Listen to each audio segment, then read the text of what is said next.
morning, colleagues. The Committee on Finance is hereby called to order. The time is 10 o'clock on Monday, January 25th, 2021.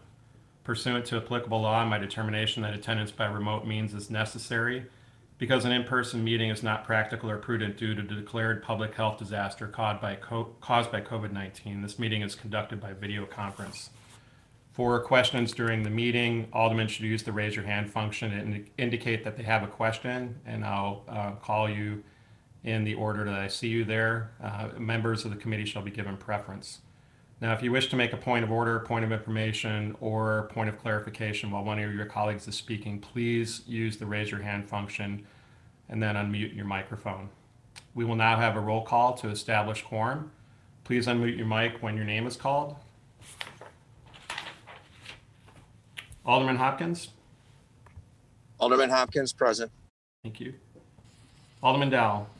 Here. Alderman King? Vice Chair Hairston? Present. Alderman Sawyer? You're right. Alderman Mitchell? Thanks, Alderman King. Alderman Mitchell? Alderman Harris? Here. Alderman Beal? Alderman Beal? Alderman Sadlowski Garza? Present. Alderman Thompson? Here. Alderman Cardenas? Here, present. Alderman Quinn? Here. Present. Alderman Burke? Here. Alderman Lopez? Delightfully present. Alderman Moore?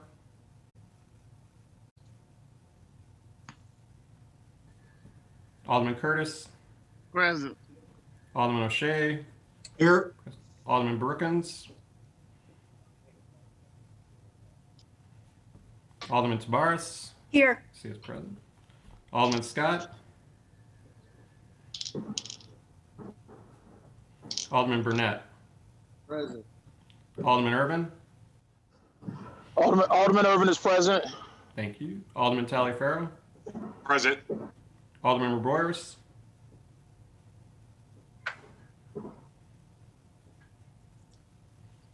Chairman's present. Alderman Austin? Here. Present. Alderman Villegas? Alderman Mitz? Alderman Sposato? Exposado is here. Alderman Napolitano? Present.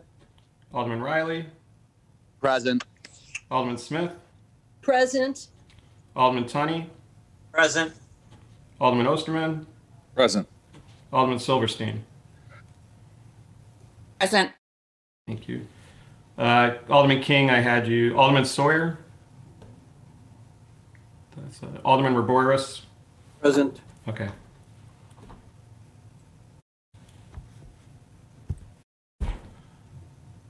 Alderman Moore? See you're on the call there. Alderman Cardona is present. Thank you. Alderman Beal is present. Thank you. 1 second, ladies and gentlemen. Alderman Mitchell?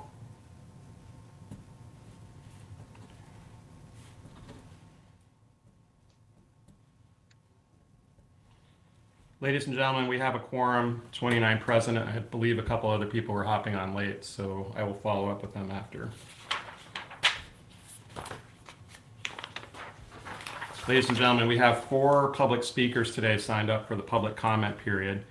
Each speaker is going to have 3 minutes to speak.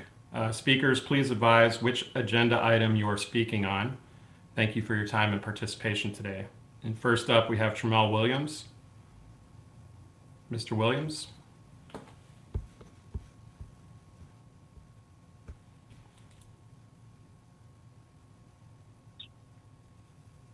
Greetings. Can you guys hear me? Yes, we can. Go ahead. All right. Good morning. Good morning, Committee on Finance.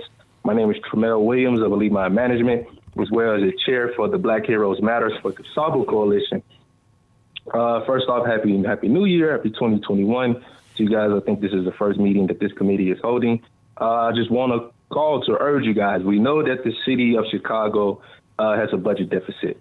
However, I'm calling on behalf of the Black Heroes Matters for DuSable in relation to our 3 initiatives. 1, to get to rename Lakeshore Drive to Jean Baptiste Point DuSable Drive. Initiative number 2, we seek a full city holiday, not just a day of observation for Chicago's founding father, Jean Baptiste Point DuSable, who was a man of Haitian descent. And number 3, most importantly, we are seeking a full monument of 25 feet or more to be erected in honor of Chicago's founding father. Like as I mentioned before, I know that the city is in a deficit, and we are well aware of that. However, we are encouraging this committee on finance, as we have encouraged other committees, that, hey, even if the city of Chicago cannot finance this project, we are seeking a location so that we can go and get private funding if that's what needs to be done. However, the city has expressed, we've met with a few different committee members as well as the administration, Mayor Lightfoot's administration, and they have expressed interest in our initiatives. So we thank you for that. But we also ask that even if you guys have to earmark some funds for this particular cause, because I know that the city wants to be on the right side of history. I know that the city does not want us to go out and get 100% full private funding, and the city is not involved in honoring Chicago's founding father.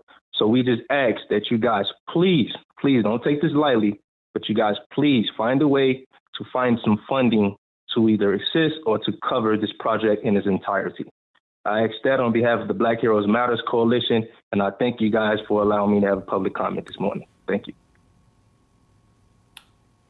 Thank you. Next up, we have Marilyn May. Ms. May, if you could identify which item you're speaking to on the agenda as well. Thank you.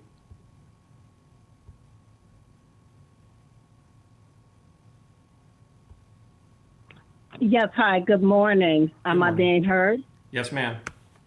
All right, floor is thank you yours. so much. Thank you for the opportunity to speak to this illustrious committee on finance of the city of Chicago.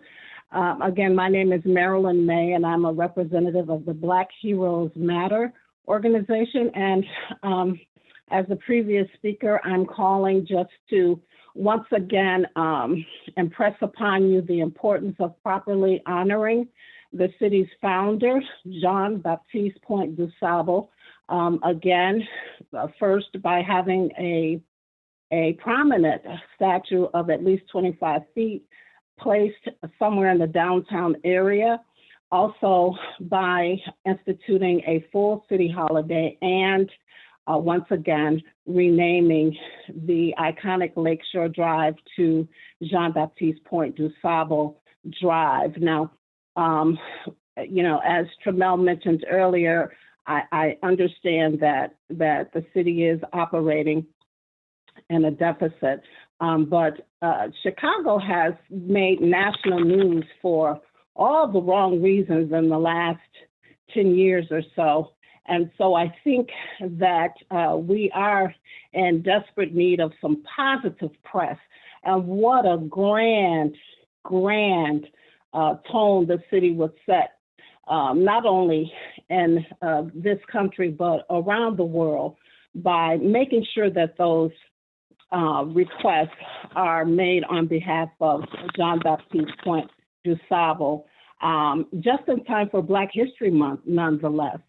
So, with all this racial tension happening in this country, the social unrest, this is just what the city of Chicago needs. We need the world and the country to know that the leadership in the city of Chicago, along with all the stakeholders, do truly believe that Black heroes' lives matter and Black lives matter.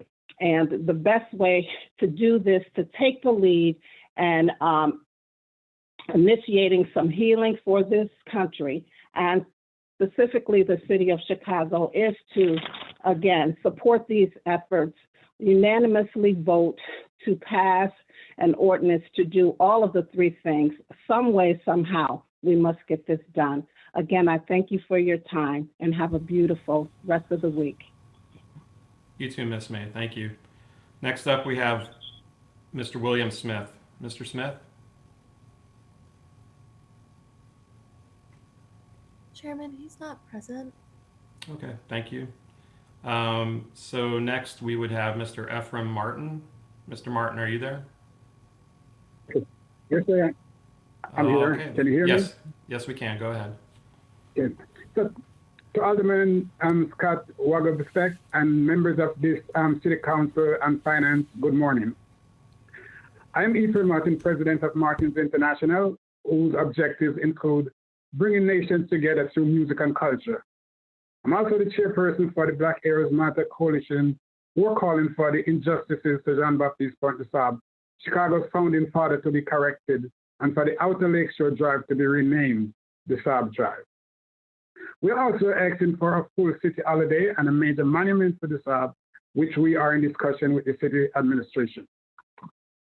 Mr. Chairman, today it's all about the Saab Drive, which we trust that Alderman Howard Brookins will, and this coming February, Black History Month, call a vote on Alderpersons Moore and King's ordinance to rename the Outer Lakeshore Drive from Hollywood in the north to 67th Street in the south as the Saba Drive. Mr. Chairman, we are asking all members serving on this committee who are also on the Transportation Committee to vote yes when this order comes up for a vote in the Transportation Committee and for a vote in the full City Council. After 240 years, it is time to show a little love for that one man who gave us Chicago, the man who was a great uniter, who brought people together and to put aside differences so they could live together as one. The Outer Lakeshore Drivers, the Saba Drive, would link the North with the South and serve to unite all of us as one people, which could start the healing of the city and set us on the road toward ending systemic racism. Mr. Chairman, together, we the people can do it. As our elected officials, you all have the power to make the change.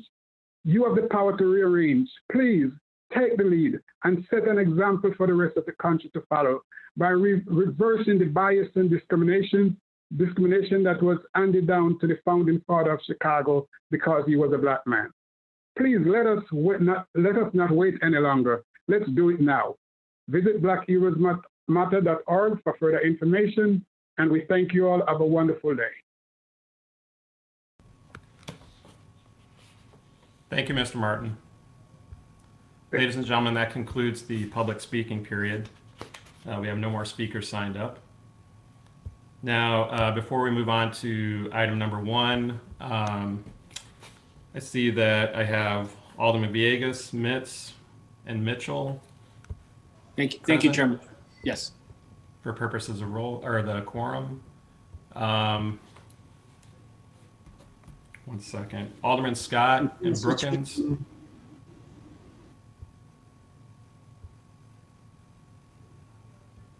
Alderman Sawyer. Okay. All right, ladies and gentlemen, you should have in front of you from the agenda the minutes per Rule 45 of the December meeting on finance. Does anyone have any questions or changes? Move to pass, Chairman Alderman Lopez. All right, move to pass by Alderman Lopez. All in favor signify by saying aye. Aye. All those Aye. opposed? In the opinion of the chair, the ayes have it, and the motion carries. Okay, we will now move on to item number 2, which is a communication recommending the approval of the independent firm of Deloitte & Touche LLP and a consortium of minority and women-owned accounting firms to perform the audit for the City of Chicago fiscal year ending December 31st, 2020. I'd like to share again a letter that was sent out to each one of you, to the comptroller actually, that was sent to each of you requesting the issuance of an RFP for audit services for the fiscal year ending on December 31st, 2020. Should have received it in your packages. And it's requesting the issuance of the RFPs for the independent audit For the last 2 decades, the city's been served by Deloitte & Touche as the chief independent auditor, and I expect that will continue for the fiscal year 2020 audit. Continuing with Deloitte has made practical sense in recent years due to the complex changes in the requirements set forth by the Government Accounting Standards Board, as well as generally accepted accounting practices. Additionally, Deloitte has made some efforts at our prompting to subcontract some work to minority-owned business enterprises and women-owned business enterprises. However, after 2 decades of providing the audit to the city, it is in the best interest of taxpayers and residents to ensure the city has the most capable and reflective consortium of firms for the task at hand. It is entirely possible that after issuing such an RFP, we will discover that Deloitte remains the best firm to lead such a consortium, or perhaps we will find another firm best suited for the city's needs. Either way, after 20 years, it is in the best interest of the city to ensure that we have the most competent, diverse, and inclusive group of firms providing this critical function. This was a letter that I sent to Commissioner Sony, or Comptroller Sony, and we're going to hear from both her and Attorney Jim McDonald, who will testify on this matter today. With that, I will hand over the mic to Comptroller Sony. Thank you, Chairman. Good morning, Chairman Wagesback, Vice Chairman Hairston, and members of the Finance Committee. Thank you for giving me the opportunity to discuss the reappointment of the financial statement auditors for the 2020 audit. Deloitte, along with 8 MBE and WBE audit firms, comprise the joint audit team that will be performing the 2020 CAFR audits with this committee's approval. Based on the feedback from this committee, Deloitte has increased the minority participation for this year from 32% to 40%, comprised of 32% MBE and 8% of WBEs. In addition, for the first time, 1/3 of the city's financials will be signed and issued by 3 minority-owned audit firms. The Hilton O'Hare audit and the Midway and O'Hare passenger facility charge compliance reports will be issued by Washington, Pittman, and McKeever.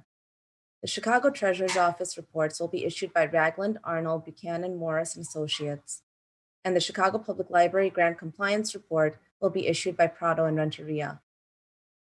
To follow through on the mayor's commitment to bid out the financial statement audit work, the Department of Finance has issued an RFP for the CAFR audits.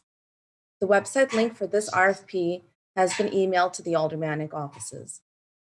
This RFP is currently active and final bids are due by 4 p.m. on March 17, 2021. Once the RFP submissions are reviewed by the evaluation committee, a detailed summary of the results, review, and recommendation from the evaluation committee will be presented to the finance committee for final approval. Thank you for your consideration, and I'm happy to answer any questions that you may have at this time. Thank you, Comptroller. I think I'll go straight to questions here. Jim, did you have anything to add to that, or did you want to go straight to questions? Mr. McDonald? I don't have anything to add, but I'm happy to respond to questions. Okay, thank you. I'll start with Alderman Cardenas. Thank you, Chair. My questions were obviously with the auditor, Deloitte & Touche. Obviously, they've been doing it a long time.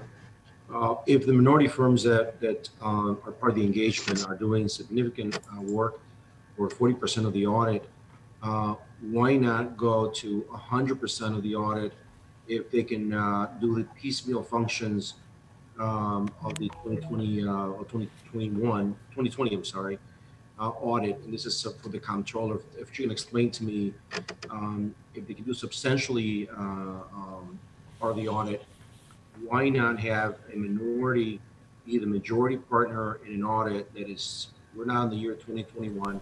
I'm sure these firms have the capacity and the talent to be able to execute such an audit. Thank you for your question, Alderman Cardenas. I think the main thing over here that we've seen, one thing is the reason that we're doing the reappointment for Deloitte this year and not starting with the RFP for the 2020 audit is because we have 2 major GASB pronouncements that need to be issued and implemented into our financial statements. One is GASB 84, which is the implication of fiduciary activities. It involves over 100 funds that we have, and the analysis goes back 40, 50 years. And then what we're doing in those funds is looking to see what are the main activities of the funds, what has occurred in the past, and how do we need to reclass those funds. The other major undertaking that we're doing is GASB 87. Can you also explain to folks that may not be what you're talking about, the GASB, which means Government Accounting Standards? Sorry. Please explain that. That's correct. It's the Government Accounting Standards Board, and this is the board that actually issues out the pronouncements and the guidance that governments need to follow. It's very similar to corporations following the Financial Accounting Standards Board policies. So based upon the pronouncements and based upon the requirements that come out from that board, we are given a time period to implement. It could be a variety of different things, just as simple as reclassification of certain lines, to actually looking and doing deep dive analysis and basically restating all of our financials. So it can be complex or it can be pretty simple. We have two major ones that are going on this year. One is GASB 84 that I mentioned, and GASB 87, which is for leases. So the lease component is that the city has to go through each and every lease that we have, whether it's a contract, whether it's issued as a contract or it's issued as a lease for revenue that we're bringing in.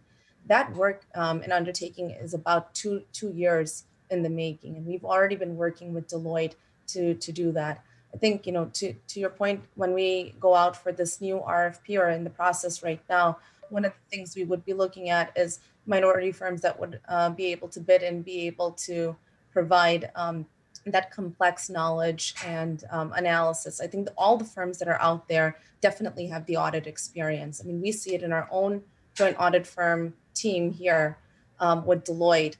Many of our MBE, WBE firms have been here for 20 plus years, the whole period that Deloitte is. I do, and this is why my questions, and I used to audit for Arthur Andersen, so there's a lot of talented folks out there that can do this work, even though it seems complicated, complex. GASB and knowing the difference between GAAP and GASB, a lot of people may want to know that, but my thing and my push would be for the minority firm to be the lead audit, and then Deloitte to be the minority in this case, in case additional time would be needed for any specific area that we're looking at, and we may need a qualified opinion if need be.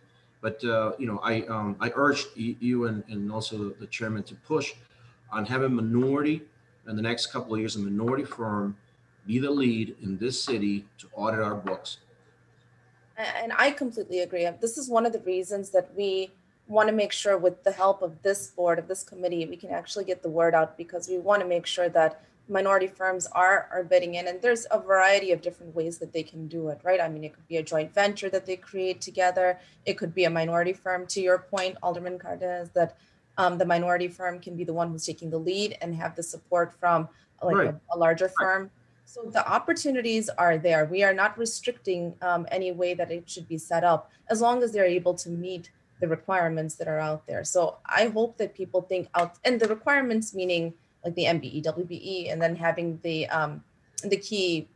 personnel and being able to have enough staff to be able to do the audit. The audit usually has about 50 people that are involved. But to your point, they should be able to do that. Hopefully we will see those kind of bids coming through. I hope to see that in the next couple of years. Yes, absolutely. Thank you. Thanks, Chair.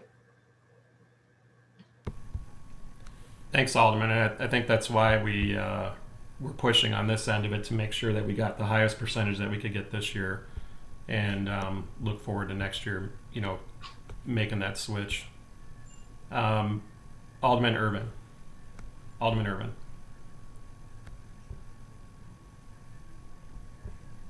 Thank you, Mr. Chairman. I guess I have one question related to the use of the lead audit firm. Many of the firm you say has been in place for 20 years. And one question I have is around our ability to borrow. And I know in years past, pretty much you needed a big six, which is now a big four opinion for the purposes of borrowing. And I'll direct this either to comptroller or to Mr. McDougall. Is that still the case in today's environment? And I would say that the firms that were out there 20 years ago, we've seen more minority firms grow and become larger in size. So the opportunities are there. There are options where, again, firms can work together if they need to with a larger firm like a Big Four, even the top 10. I don't think it's that as pressing as it was before. The main idea of having a Big Four firm was if there's complexities, and the city of our size does have a lot of complexities in accounting because we do many different things. For example, in the last few years, we've done the sales tax securitization fund. We've created service concession and reserve funds, and then implementing things like the GASB 87 and all, where for smaller governments, it might not be as much of an undertaking as for us, just because we have a lot of this sheer volume of contracts that are out there, and to be able to ensure that we're recording properly. I think the idea of having a large firm is, a lot of that. The expertise does lie in all MBE, WBE firms or smaller firms as well. So if it's that they create a consortium of minority firms and have the backup of a larger firm, I mean, that's a great option to be able to have that, or come up with some other ideas. I think people need to think out of the box to be able to provide that. Okay, so with that being said, and Deloitte having been the incumbent for 20 years, might it make sense to exclude them from the audit or have some level of review to make sure that that there are no issues here? Because when you start looking at auditors and audits historically over a period of time of that long, there is a level of comfort that is developed, and there may be some accounting practices or things that if someone new to come in may question or think through those. And so is there the idea of a review, of an external review, if Deloitte is the successful bidder? Because again, a 20-year audit term, and I don't want to say that there is anything wrong, but that is how stuff happens. You go back to Dixon, you go back to other places where they're fraud, and I'm not alleging fraud, but that is the environment that fraud could be bred in. So I'm just wondering, what precautions will we take to ensure that we've had an incumbent auditor for a significant period of time. What are we doing to ensure that we don't have any of those type of issues? And I think this is a great question, because one of the things that what Deloitte has done, and I would expect any of firms to do, is to have the rotation of their partner or director. We are not required, because we're not a publicly traded company, to have rotation of auditors, but Deloitte has rotated not only their auditors, but their partners. In all of the audits that are out there, we have a new partner that's been signing over the last year. So that does bring in someone with a fresh set of eyes to be able to see what's going on. We also, within Deloitte or any of those firms, they have a quality control review process as well. So they have a person who is not involved in the day-to-day audit itself, but they would be looking at it at basically when we're finalizing our reports to see, from a reporting standpoint, do they see anything that is strange, unusual? They'll review work papers. They'll look at the background of what has happened for that entity over the past year to see if there's anything that needs to be flagged. I think, through that process, we've seen a lot of changes being made in the last few years as well, with the different types of auditing procedures that they are performing, for us to be able to clean up some of the ways that we are actually recording entries in our financials. But to that point, we would need to ensure that we have that rotation and we have that freshness continuing. And I think the idea of having this RFP out there will hopefully bring that to us, to the point of, if Deloitte does come back, we would probably just have to look and see who is their team, what are they made up, who is made up of in that team, and how can we ensure that that is a fresh set of eyes that are coming in and looking at it.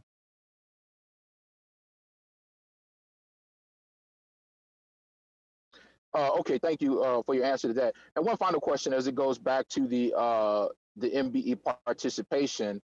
Um, Given for example, you have some probably, I'll call them mid-tier firms. And I guess the question is, how many mid-tier firms exist in our market area that could, do this work without sacrificing our MBE compliance, and at the same time without, basically sacrificing that in trying to create a team, and also keeping into account that the issue of having some of the same members on the team for the last 20 years. So mid-tier firms in terms of like MBE, WBE mid-term firms, or just in general mid-tier firms? I'm speaking of MBE firms, because what I don't want to see is that MBE firms lose out in this conversation because they may not necessarily be on the team, and I'm not exactly sure the number of quality MBEs, primarily African American African American firms that have the expertise and the staff to to do all of this work. So I am concerned about that, and I don't want to see Black firms lose out in a bidding war or some type of deal. And I think that's why a consortium type of system works pretty well, especially for a large entity like us. I mean, to your point, Alderman Irvin, we are complex. It's very large. We issue over 15 reports, over 20 opinions, and there's a lot of work going on simultaneously. A lot of the issue here is the expertise is out there between mid-tier firms or even the smaller tier firms, but it's the bandwidth, right? The feedback that I've gotten from the partners is that we want to be involved in the audit, being able to take, let's say, 15 opinions and being able to sign off on 5 or a majority, let's say, is something that's definitely important to them, and they want to be involved in that. But when it gets into doing more complex research, especially about new and emerging items that are coming out that are pretty controversial, that's where having the support of a larger tier firm helps, because they not only have the skill set of the audit team, but they're looking nationally to their other offices that are implementing, that are training, that are a part of, let's say, the GASB group, or GFOA, it's Government Finance Officers Association, is another group that is involved in the overall rulemaking, and they're involved in those policy decisions, rulemaking authorities, and have firsthand knowledge of how to implement. So we want to make sure that we are having the balance of both, right? Having more MBE, WBE participation is important for us. The recent RFP that we put out currently lists out 36% MBE, WBE. We're looking to push that up. So we're going to be actually putting out some clarifying qualifications saying that should be above 40%. But having that MBE, WBE diversity is important, but also ensuring that they have the tools and they have the support as well from those larger tier firms that can provide the background and assistance to be able to complete on time as well. The other thing is, because we're so complex, it does take us about 6 months to actually get to a point of issuing the audit. And that is right, June 30th is our deadline around that date to be able to issue, so we can meet our obligations to GFOA. So this is a way that we can ensure, if there's a balance in between, that there's enough staff, there's enough resources, and we have the expertise and the knowledge to be able to help to keep the audit at the pace that it's going.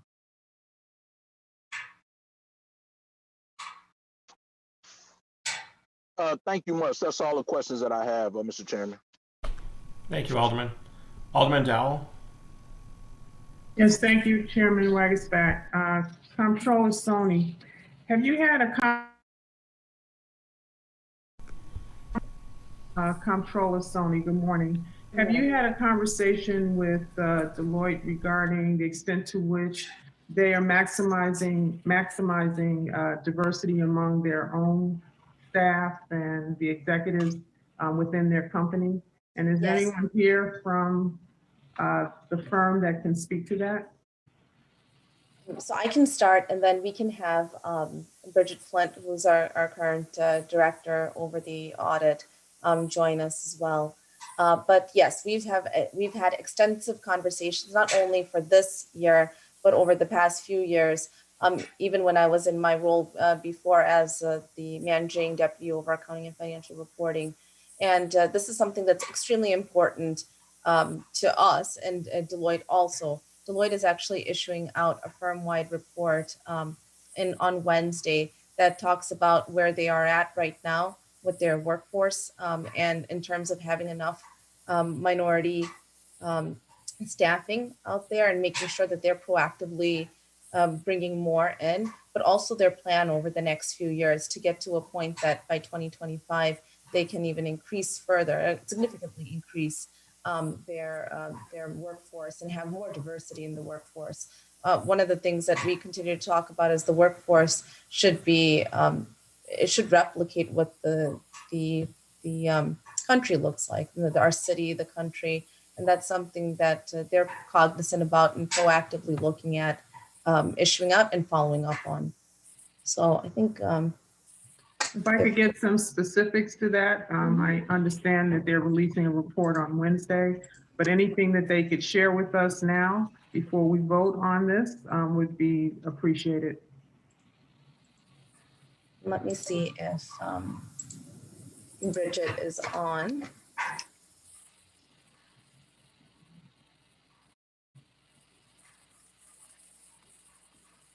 Anne, is Bridget on yet?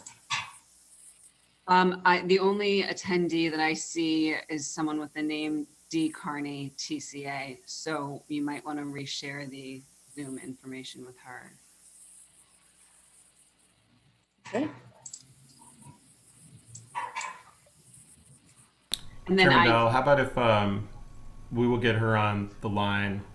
I think that they were on hold, but how about if I go to Alderman Cardenas? He can ask his follow-up question and then give them a moment to get her online. Thank you, Chairman. Alderman Cardenas? Yeah, thank you, Chair. Just to follow up, you talked about different audits. So how many separate audits? Was that 7 separate audits that will generate an opinion? So we have about 15 different audits that occur. So the audits are for O'Hare and Midway, their CAFRs, water and sewer, and then the overall city CAFR. We also have the compliance audits for the passenger facility charges for O'Hare and Midway. We also have reports for the treasurer's office that are issued, reports for the Chicago Public Library that's issued. Then we have basic financial statements that are issued that go into. So out of those audits, how many minority firms issued an opinion on those audits? Last year we had 1. This year we're going to have 3 minority firms issuing, and they're going to be issuing for 5 different audits. So about 1/3 of our audits. So, Chair, if you really think about this has been doing it for 20 years. Now, when you have an audit, you have a staff that does a particular piece of the audit. By the way, there's a program. I mean, and I hate when people use complexity as an excuse to get to a solution. There's different things. Complexity is one issue, but audit risk is the other piece of it that perhaps makes a difference when we have a huge exposure, if you will, from something going wrong in an audit, which a big firm has the resources to be able to back that up. But let's not conflate the audit risk with complexity. You're saying that the staff, which most of the staff probably is minority. The partner may not be minority. What usually happens in these large firms is that the partner is a white male and the staff is probably mixed and probably minority. There's Asians in the audit staff, there's Hispanics, there's African Americans. And so I want to get to that information because I think this council ought to know how are their staff in these audits, how many partners in these 15 audits that are being issued, how many partners that are responsible for the audit are minority. And you'll get to the breakdown of what's really going on. That partner could potentially move to another minority firm, giving any incentives and then take over the audit. That's what we want to see. We want to see some cycle of talent going from A to B and down the line, because big does not make it perfect. As we know by Enron, when they got ordered by Arthur Andersen was in fault. So let's go through those particulars so that people can understand exactly who's staffing the audits, how many partners on these audits are minority, and then we can go out and make some decisions. And I can answer some of that, and I know Bridget is joining, so she can answer some of the others. But Bridget Flint is our main partner over the audits. She is, of course, a non-minority female. The overall Deloitte team, we're looking at about 40% of minorities and 60% of non-minorities. Out of the overall team, the joint audit team, which is the 8 MBE, WBE firms plus Deloitte, we're looking at an over 64% of minority participation in terms of I get that, but you're not answering the question. The staff, the partners that are making these decisions, signing off on these audits, who are they? That's basically, it's Bridget Flint, who is a non-minority. She's white, but she's of course female. There's also other partners who are doing the quality control review.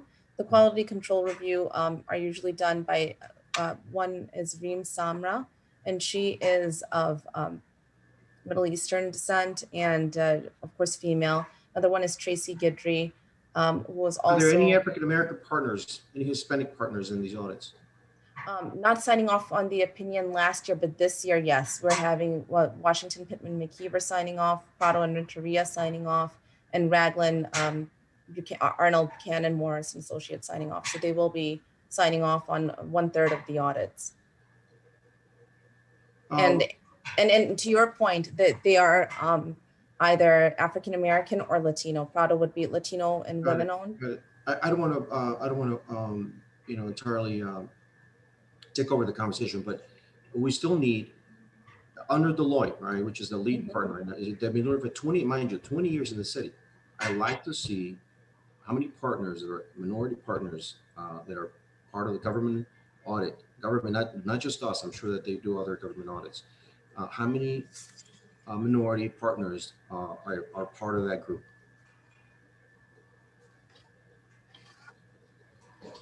Okay. And we can get that information. Thank you. To the chair. Sure.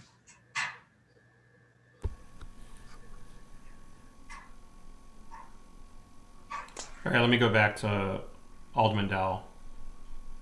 I think you're along the same line of questioning. Yeah, it's the same line of questioning. He's asking for more specifics than I am.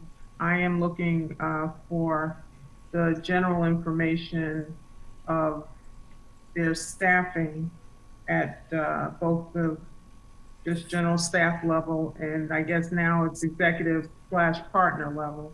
And if I could get that information, I'd like to know how that has changed over time since they're releasing this report on Wednesday.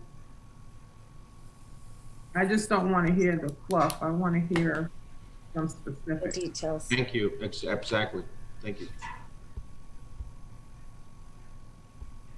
Are they on the line with us yet, Comptroller Stoney? Yes, I'm here. Bridget Flint is, yes. Bridget, can you just state your name and title?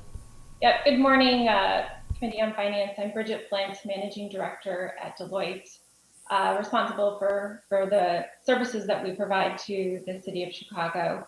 I can provide some details. Deloitte as a whole, the entire workforce is made up of 41.4% minorities and 58.6% non-minorities. Overall, we're also represented by 44% women and 56% men. Now, the Deloitte team that serves the City of Chicago also has 41% representation from minorities, and this is at all levels. Our quality review partners are minorities. We have several senior managers that work right under me that are Hispanic and African American. And we do have that representation from the top to the bottom of the team. As Reshma alluded to, when you look at the Deloitte team that is serving the city of Chicago, along with the 8 MBE and WBE firms, we do have minority representation of 64% serving the city of Chicago right now. Like Reshma alluded to, Deloitte, for the first time ever, is issuing a transparency report on January 27th. This report will showcase all data within our firm of our overall workforce representation. This report will also outlay all of our goals and will be reissued annually to showcase our progress against those goals. And I'm happy to circulate that report to you. Unfortunately, the timing just did not align with this meeting, but I'm happy to circulate that report to the Finance Committee as soon as it is issued. I think it's important for you to know that it is the #1 issue and priority at Deloitte right now. Ms. Flint, can you give me the breakdown of the 41.4% of the minority staffing, how those minorities break up? Yes, it is 28.1% Asian, 6.8% African American, and 6.5% Hispanic. I can tell you one of our goals is to increase the African American and Hispanic professionals in our workforce by 50% over the next 3 years. And what is the total number of staff that these percentages were generated from? I do not have that data at this point. Okay. Can you give me on the executive level what your minority breakdown is, partners? I can on the 27th. We haven't publicly released it yet. I apologize. I just don't have that data. All right. So would you say that there's been an improvement since last year compared to last year? Oh, absolutely. I think every year we definitely see improvement, and we're taking a lot of actions to improve it in totality with the whole firm. So it definitely is, like I said, a #1 priority of the firm. All right.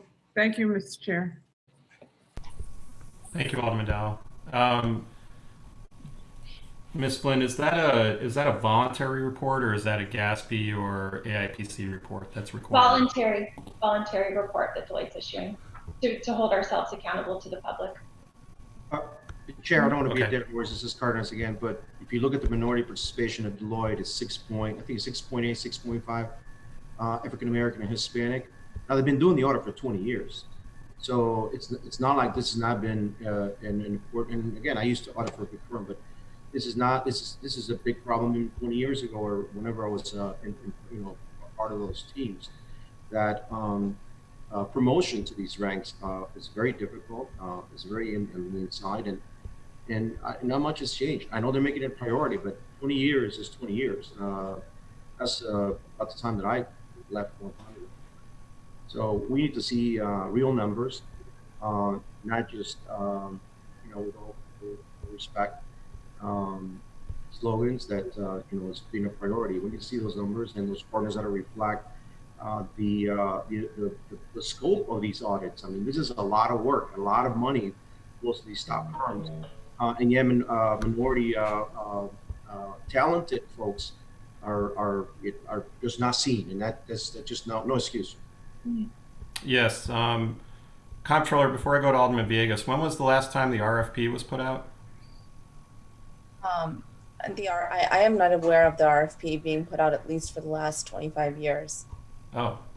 So are you talking about the last time, meaning when did we just put it out right now? No, just over the last 25 years, I guess. Okay. Thanks, Alderman Cardenas. Alderman Villegas. Thank you, Mr. Chairman. I just a question for the comptroller.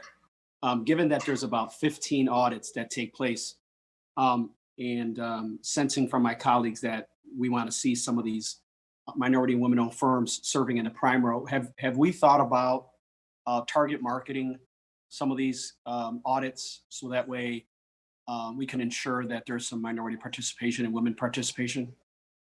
So yes, we did think about that. The issue that we have is that all of the audits roll up with very similar testing. So for us to be able to test across the board. Like, for example, when we test at the treasurer's office, or when the auditors test at the treasurer's office, they're testing cash for the entire city.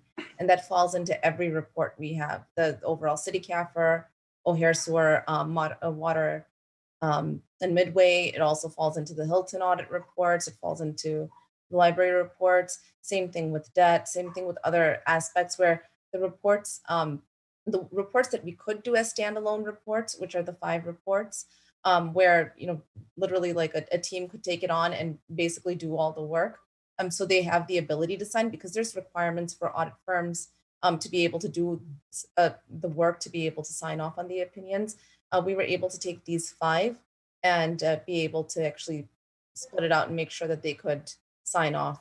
The other reports that we have are pretty much intertwined. So you would have to do those reports all together.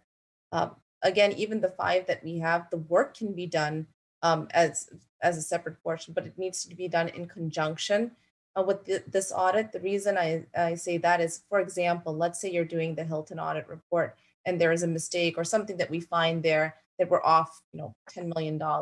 Now we have to make that adjustment to not only the O'Hare report, but we also have to make the adjustment into the overall CAFR report, since everything rolls up. So the idea being that we still want to ensure that we are having those synergies and we're not missing something that would cause us to have a misstatement, but being able to split out what we can. Where an audit firm, the audit firm has to feel comfortable signing off on the opinion as well, that they would feel comfortable enough to sign off. So if I heard you correctly, a third of them, 5, right? You said 15 total, 5 of them have the ability to be, do they have the ability to be target market?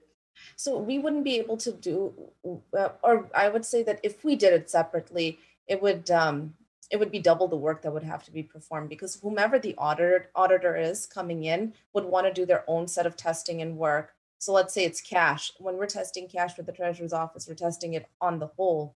And then that's rolling up into the report. The other audit firm, to feel comfort, would say, no, we need to test everything on our own. So there would be duplicate testing being done. So it could be done, but then the duplication of efforts would be there. And then timing would have to be considered, because if that report's not done on time, then we're not able to complete our CAFR audit in time.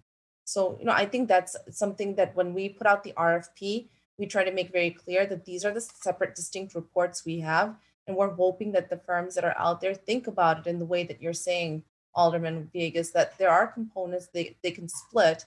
But if they're within one team and they split it, at least the auditor who's signing off, the partner who's signing off on those standalone reports, feels comfort that the work that's being performed on a large or citywide level is something that they could look at, they could test, they could review and sign off on. Okay, so then, as part of the criteria for the RFP, is it scored on a point system as to how the auditors are going to be selected based off an internal selection committee? Yes.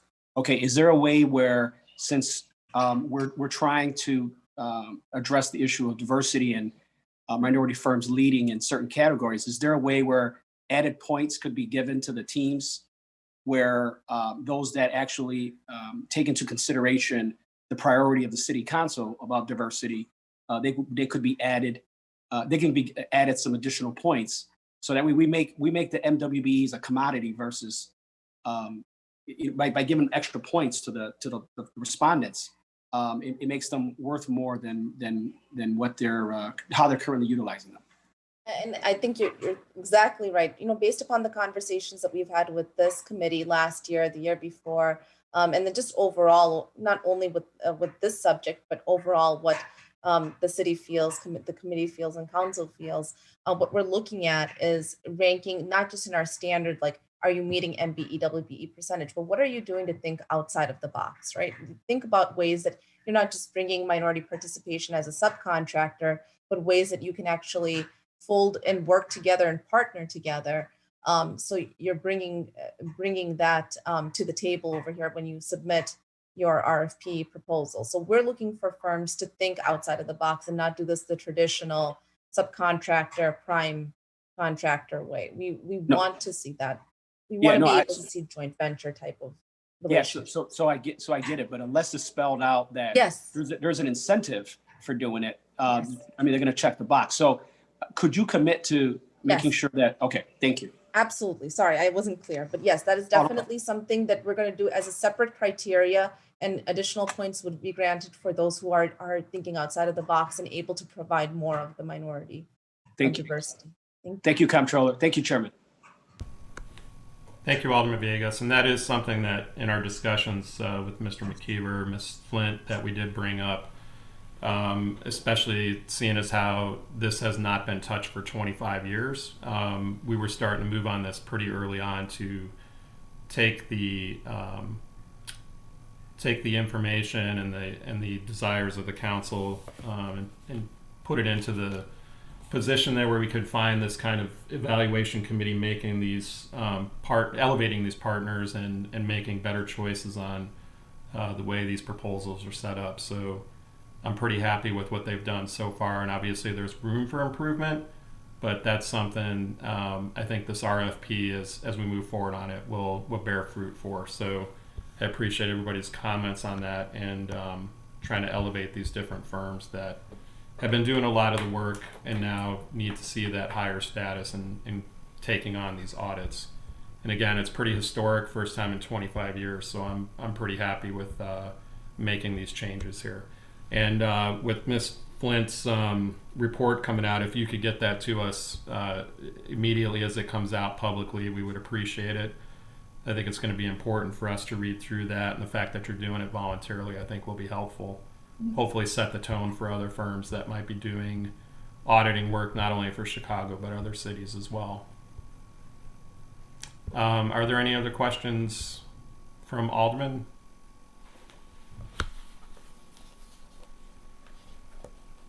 Okay, well, thank you, Ms. Flint. Thank you, Comptroller Sony and Mr. McDonald. On this item number 2, may I have a motion for approval by the same roll call? Ordinance moves Dukas. Okay. Used to establish quorum. This is moved by Alderman Cardenas. All in favor signify by saying aye. Aye. Aye. All those opposed? In the opinion of the chair, the ayes have it and the motion carries. Please note that this will be placed on file at the full city council meeting. Alderman Silverstein?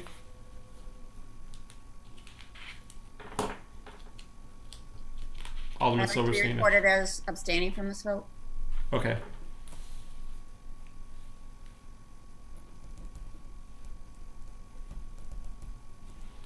Thank you.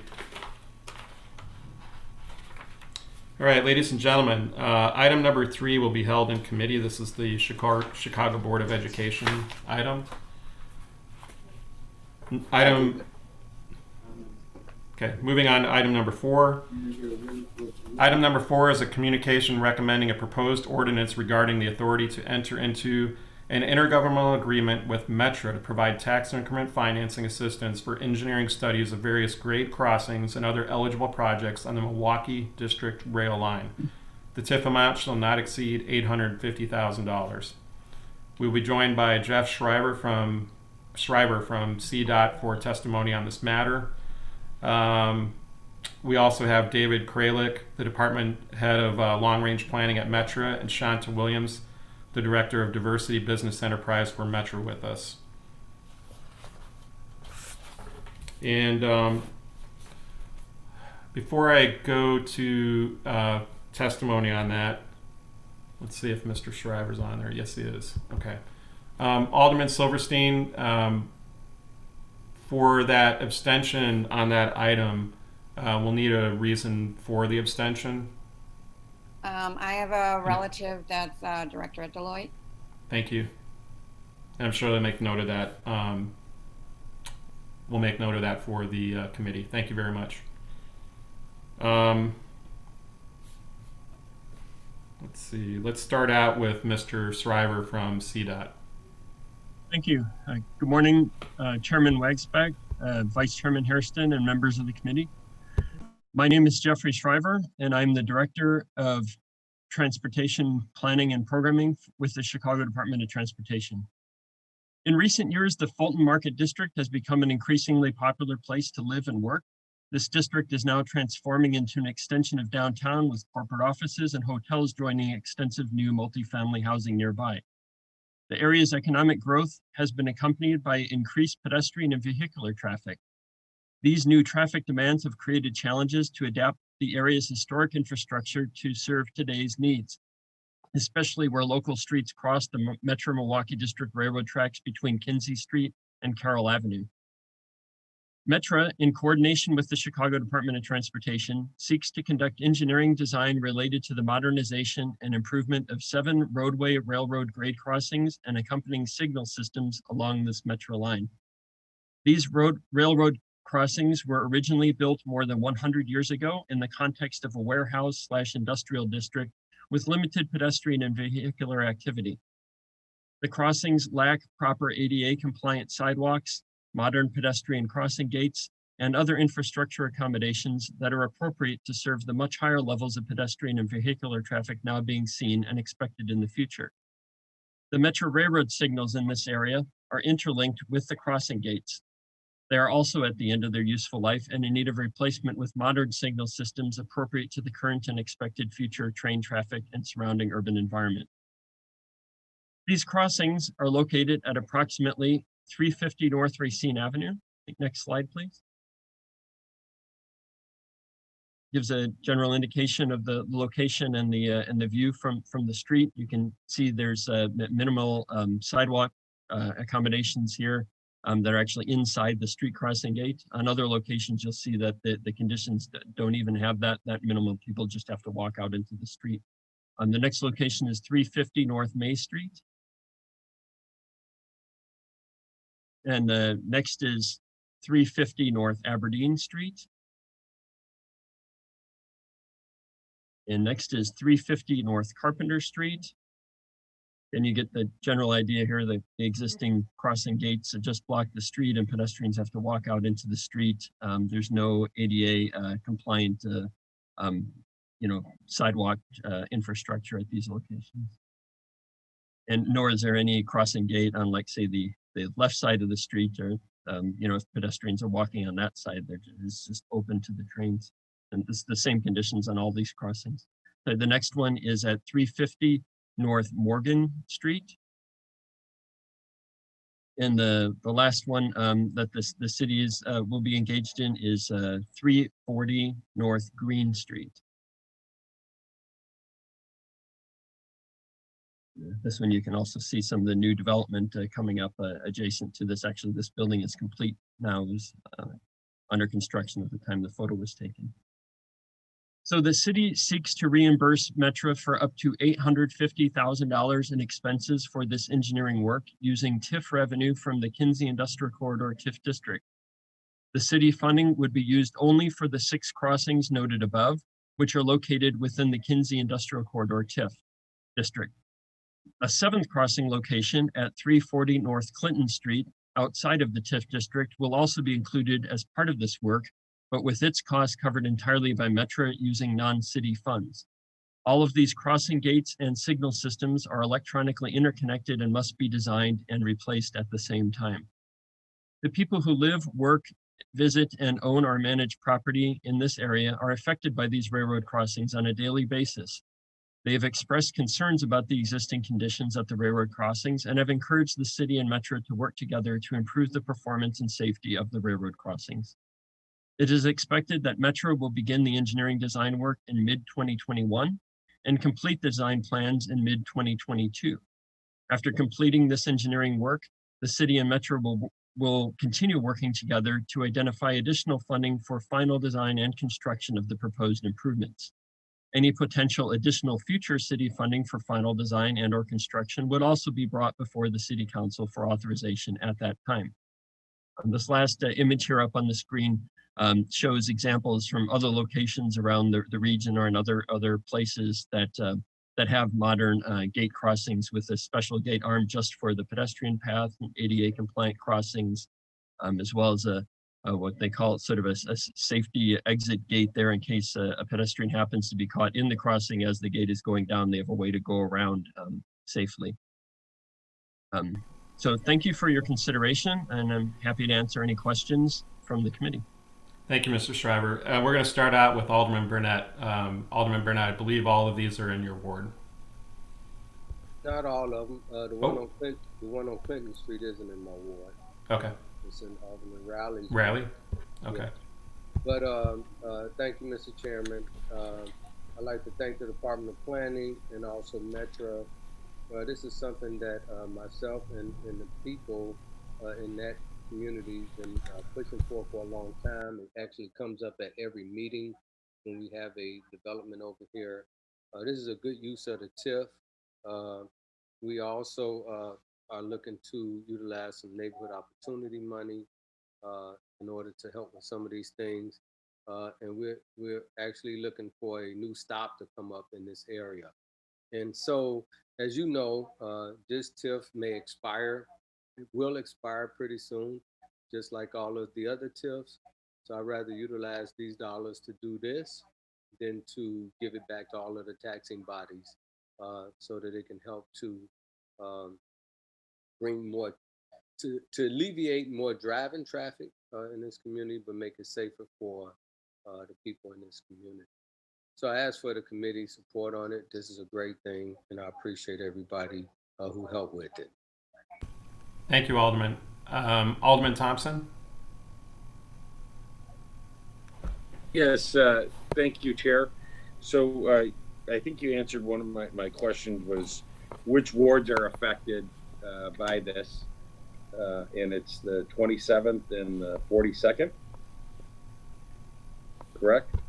That's correct, yeah. That's what, and I think the one is in Riley's ward on Clinton, okay, as he mentioned. and he's supportive of this as well? You know, I don't have a letter in front of me, but Alderman Riley, could you speak to that?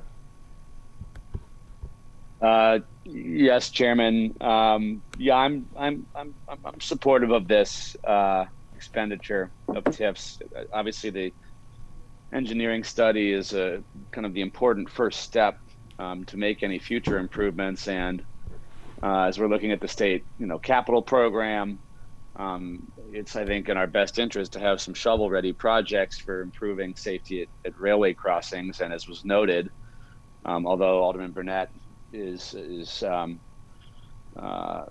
talking about density issues, I think it's fair to say that you're going to get a lot more of that along this corridor in the next 10-15 years. So I think it's smart to get ahead of that problem.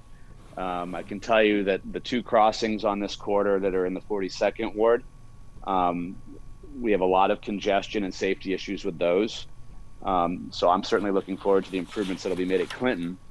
But I look at this as kind of the first down payment on a meaningful longer term investment, because there will be, I think, a substantial amount of new density in Alderman Burnett's ward in the coming years. So I think it makes good sense. Thanks, Chairman. Thank you. Thank you, Alderman Riley, and that we heard Alderman Burnett's support. So, I think it is, as the Alderman mentioned, with having the funds available in the TIF and to make these improvements. I think that's what it's for, and it's a great use. I would like to see, Metra, who has a $386 million capital budget. These are folks coming from the suburbs, coming into the city, affecting our city. I'd like to see them spend some of their money in the city as well. It seems like they spend a lot of the suburban money, but this is a project that the local aldermen are supportive of. It's going to help improve the safety, and so I appreciate that. I'm supportive of this as well. Thank you.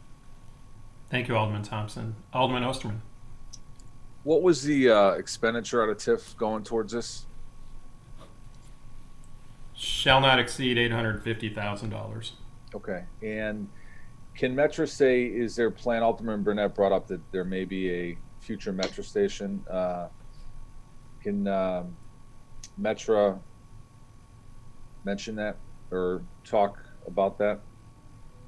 We have Mr. Kralik on the line, and I think he could probably address that. Absolutely. Thanks for the.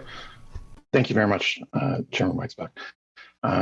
Alderman Osterman, excuse me. Yes, we do have plans for a future station in the Fulton Market area. We're currently working with the city to complete a station feasibility study to determine the details of that. That is a longer term prospect for us because, as some of you may have heard, there is a major crossing project, what we call the A2 crossing, which sits a little bit west of here at Western Avenue, and we are looking to address that. That needs to be addressed before we can build a new station. But those two, the design for the resolution of the A2 crossing and the new potential station at Fulton Market are working together so that they can be considered hand in hand. Okay. Thank you for answering the questions, and I support this. And I know that in the past, this TIF is given back to the general fund. So I think this is going to help start the process to get a more fluid transit system down by that growing area. I think that'd be a good thing. Thank you. Thank you, Alderman. Alderman Villegas. Thank you, Mr. Chairman. This is regarding the engineering services. Since Metra is an entity that uses disadvantaged business enterprise programs, CDOT, since we're paying for this, are we letting the professional services contract, or are we just turning over the funding to Metra? Thank you, Alderman. The proposal before us here is for an intergovernmental agreement for us to reimburse Metra for the expenses that they incur. They would be responsible for all of the design services on this project. It's their systems and their signals and that. It's not something that this city would typically be involved in designing. So then Metra will be in charge of the solicitation for professional services. Correct. And they will be in charge of selecting the professional service consultants. Correct. Okay, and so Metra utilizes a disadvantaged business enterprise program. And so I wanted to find out what are their plans as it relates to trying to ensure that, since this is a small project, ways where we can see if there's a target market opportunity or having this project led by minority women-owned firms. Hi. Alderman, we have Ms. Shanta Williams on from Metra. Could you state your title for us and name? Hi, thank you, Chairman. Good morning, Committee on Finance. My name is Shante Williams, and I'm the Director of the Office of Diversity and Business Enterprise. And there will be opportunity for participation by DBEs on the engineering phase of this project. We're targeting a 5 to 10% goal on the project. So when the solicitation goes out, there will be a DBE goal requirement on it. So anyone that submits a proposal, they'll have to meet the DBE goal requirement in order to be considered for the project. Thank you for that response, Shanta. But if I heard you correctly, the number that you're targeting is 5 to 10%? Yes, that's just on the engineering phase. So this project will also have a construction phase. That DBE goal requirement will be 25%. Why is there such a low goal on the design side? So on the design side, because there is signal design and civil design based on the availability of DBE farms that are able to perform that scope of work. That's why the engineering goal is smaller than the construction goal. So it's actually based on the availability of DBE farms that can provide that scope of work. No, so I understand ready, willing, and able. So given that it appears that the goal being so low, 5 to 10%, that there might not be enough minority and women-owned firms with experience in this, have you thought about potentially mentor protege in order to expose minority women-owned firms to this type of work, so that way we can begin to build their capacity within? Capacity. Yeah. Yes, so Metra is actually working now with our PMO team to actually develop and implement a mentor protege program. Right now, Metra does not have a mentor protege program, but that's something that we're looking to implement this year. Okay, so on the professional services side, that's typically the selections made there are always subjective. There's no low bid associated with selecting the professional services team. So again, here's a similar request. Is it possible that as part of the selection team criteria for Metra, that there be added points for passing the 10% DBE goal that Metra intends to put on this project, so that way we can challenge the industry about taking a look at mentoring some of the DBE firms rather, because again, 10% is a very low threshold, and I know that it's a design project, but if we challenge the larger engineering firms that could pursue this project, they can be very creative, especially if there's some points associated, which could give them an opportunity to be selected. So that's my request, because 10% is typically, we do not, as the city of Chicago, put out projects, especially on the professional services side, where there's no, it's not, the low bid's not a factor, less than 26 and 6, so, or 25 and 5 rather. So I'd like to see if you guys can commit to adding some points, so that way we can challenge the larger firms. Okay, I do understand your concern, but at this time, with this solicitation coming up, because Metra does not have a mentor protege program in place, but what I can commit to do today is that we can do some targeted outreach with prime farms, and then have some DBE farms that we can actually put in front of the primes, and they can actually start building relationships. So when it's time for this solicitation to go out on the street, they can already have those relationships, and they can start building their teams, and these DBE farms could potentially be utilized on the project. But as far as giving extra points for the solicitation phase, because we do not have that program actually in place, then that's something that I cannot commit to today, but I can commit to doing some targeted outreach for this project. So here, well, I appreciate the targeted outreach, but remember that the selection process is very subjective. And so if, and the DBEs, the DBE goals are just that, goals.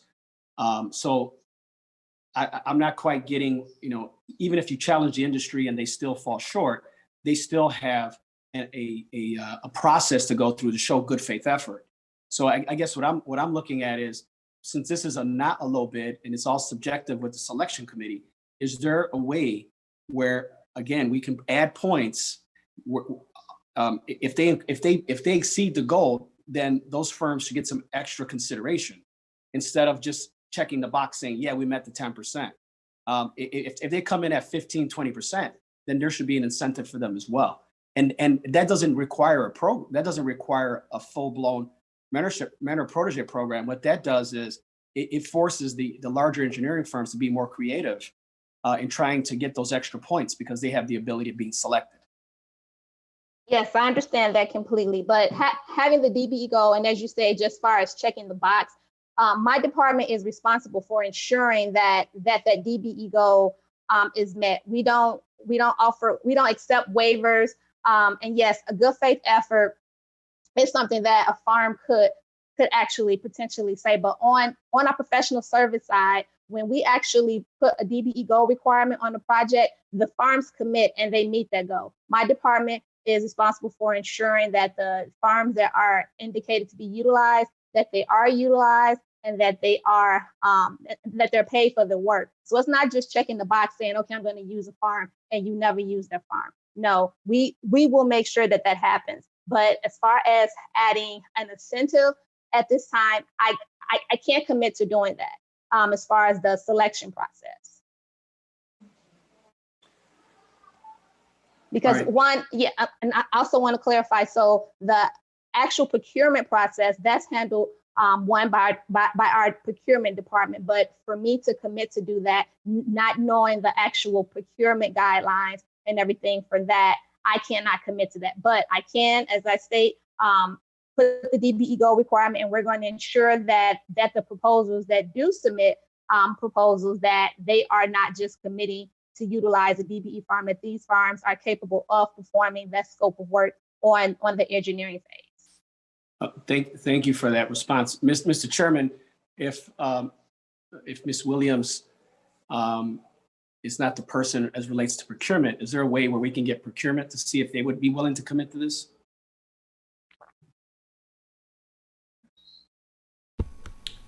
Well, I don't know if that's. Mr. Chairman, the reason why I'm pushing hard on this is because 10% for professional services is very low.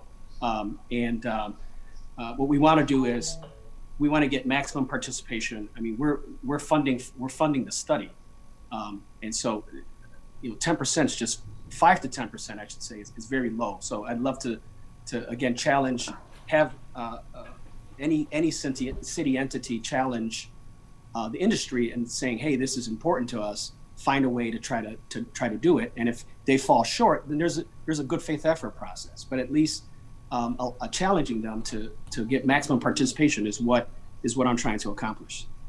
May I interject? So now, but there is a preliminary phase, and then there will be the final design phase. So that 10% goal is just on the preliminary phase. There will be opportunities for more DB participation throughout the actual projects, the project phase, excuse me.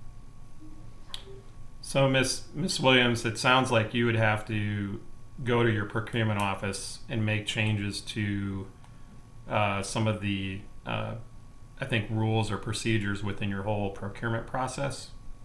Are those recommendations that you make to the procurement staff within Metro? So this is a conversation that that we actually have a PMO that is looking at this information as well. Give me 1 second. I'm sorry. Sure. So I can start that conversation for the solicitation, but like I said, right now this is something that I cannot commit to, because I don't want to say yes, it's going to be part of the procurement process, and then it's something that based on the procurement solicitation process. And Mr. Chairman. Then, oh, go ahead, David. I'm sorry. Go ahead, David. Can I just add one piece? Part of I think part of the hesitation here is one of the options that we are pursuing, or we are considering with this project.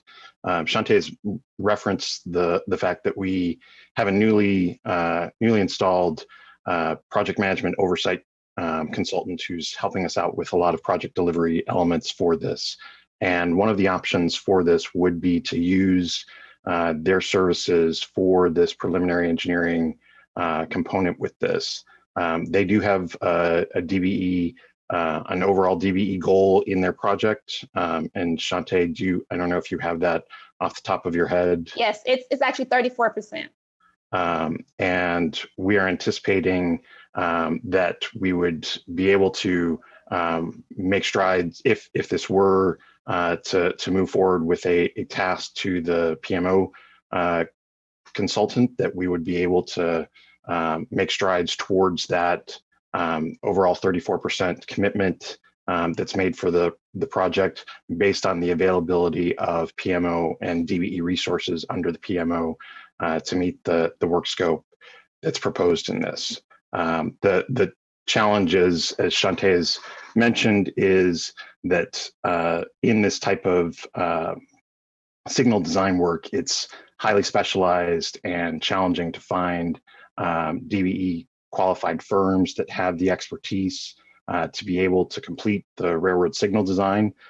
We anticipate that there will be, as Jeff referenced early on in his part of the presentation, there's clearly more civil design elements, the sidewalks, the road infrastructure, and we anticipate that those elements will be able to be met by a DBE firm, and that is, if that is the path that is chosen to use a task under the PMO to complete this, we believe that will well exceed the 5 to 10% threshold that Shante was referencing. So, Mr. Craddock, so then with that response, there's a possibility that this may not even be advertised, that this could be just go right to the PMO as a task. Is that what I'm hearing? Correct. That's one of the possibilities that is being entertained. Okay. So recognizing that your PMO team has a team with 34% participation, that would seem like a better avenue to take, so that way we can ensure that there is diversity. But you said it yourself, Mr. Kralik, that there's not enough firms within this sector of designing. And so that's why with the mentor protege program, I think would be a good approach, especially if there's a lot of DBs on that team to do that. So that's my comment on that. Absolutely, Alderman, and that's precisely why we've enlisted their assistance in developing this mentor protege program for us throughout our entire agency. And we're really excited about this going forward. We're really excited about the possibilities of expanding beyond kind of the current slate and the current disciplines in which we've had success in bringing DBEs into the fold, and really to be able to expand that is the entire point of this. So we're in sync and aligned with your desires for this, I believe. Thank you, Mr. Kralik. Thank you. Oh, I'm sorry, I didn't catch the DB director. I'm sorry, her last name. Shanta Williams. Williams. Thank you, Mr. Kralik, Mr. Williams. Ms. Williams. You're welcome. Thank you, Chairman. Thank you. Ms. Williams, could you, before we go to Alderman Hairston and then Alderman Burnett to wrap up, could you forward us any information that you have on public documentation that we can hand out to our committee members so they can kind of see overall, if you've done improvements over the last few years and then what your set of goals are? Is that a document you can share with us? I'm sorry, do you mean for all projects or are you just speaking about engineering projects? Well, specifically engineering, but if you're improving on that set of goals for DBEs, and maybe what your PMO committee, the PMO group does on that as well, it would be helpful just to see, especially if we're going to do any more future IGAs. I would think with that A2 crossing that we're going to see a pretty substantial project there. That might be several years out, but I'd like to see how we can improve on the numbers, especially if that's going to be an engineering project that we could get more participation in. Start thinking ahead on that project. Anything that you have would be helpful. Okay. And then stay here because I'm going to have Vice Chair Hairston. Thank you, Mr. Chair. I'm going to join Alderman Villegas. All of these projects seem to be just starting, and that's probably only because it had to come before City Council. And I'm really disappointed with the 5%. That is just not acceptable. And nor is it acceptable to say, well, this is our lane and this is procurement lane. Maybe you all should talk together. So until you do that and you're anticipating, Mr. Chair, I'd like to be recorded as voting no on this item. Thank you. Thank you, Vice Chair. Alderman Burnett. Thank you. Actually, Alderman Dow, did you want to go first? I think Alderman. Yeah, if Alderman Burnett wants to wrap up, Well, I'm going to be short. All right, That's thank fine. you. Let me, hold on, because I'm on 2 meetings at the same time. I just wanted to say, and first of all, I want to commend all of my colleagues for giving their input. I know Metro is not really under the city, but this is city tax dollars. This is our money going into this project. We expect a lot out of it. This is just, you all are starting out by doing this study, but then hopefully it'll be more than this. And we like to make sure that minorities participate. So just to give you all a chance to reevaluate how you do your stuff and get it together so that we could be prepared when the big money gets into this project. Everyone, so and I know Metro know, I've had several conversations with them. We've even been trying to get private dollars to come and help with you all building a station over in this community. So we're working on your behalf at the same time working on our community's behalf. And so we want to make sure that everyone participate fairly in this project, that it don't dismiss the minority participation in this project. And I'm not talking about disabled businesses. I'm talking about minorities. So I appreciate you all working on that, and probably before we proceed on to the bigger things, we need to work on those things together. Thank you.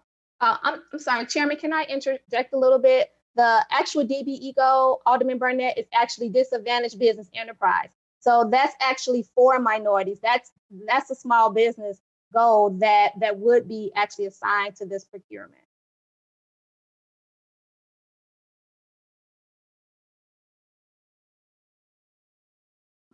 Okay, so let's keep working on it though. I like to, maybe you and I can talk offline and we can talk about these things if that's possible. Yes, sure. All right, thank you. Thank you, Alderman. Thank you, Ms. Williams. Alderman Dowell? Thank you, Mr. Chairman, and to Alderman Burnett, my colleague, Alderman Burnett, this has nothing to do with you. I am not a big fan of Metro. I have been asking Metro for a very long time to do something about the curb appeal at your 47th and LaSalle Street facility.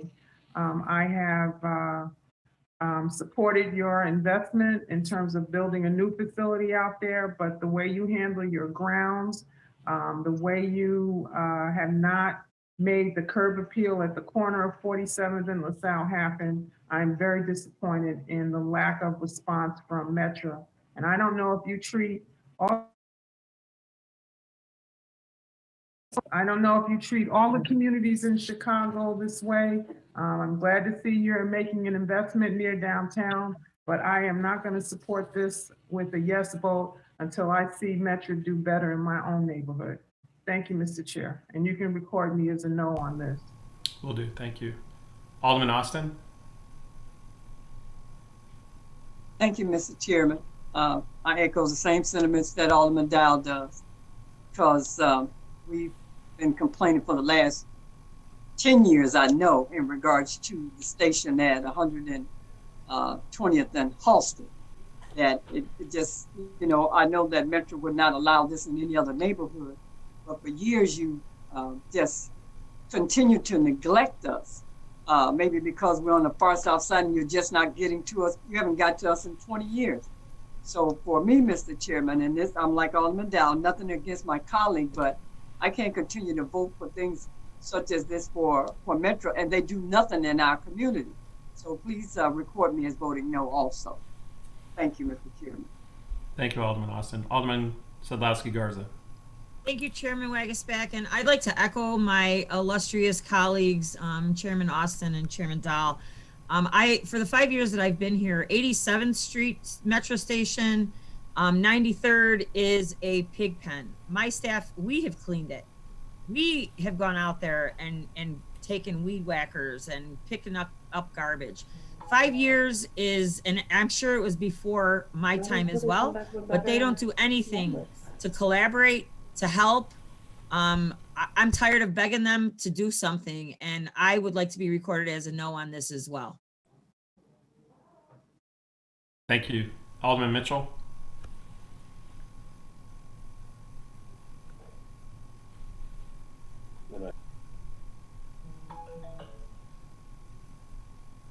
Alderman Mitchell?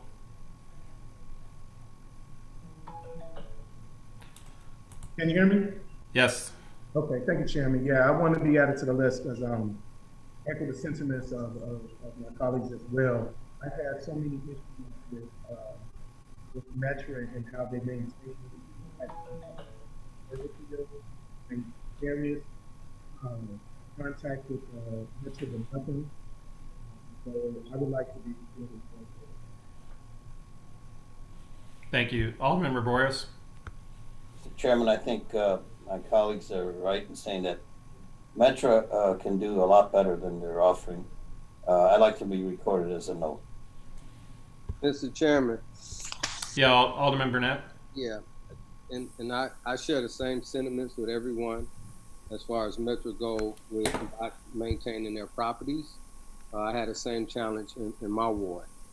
But I just want to express to everyone, this TIF is gonna expire in my ward. This is a window of time that I have to be able to get this study done in order to try to get a stop over in this community.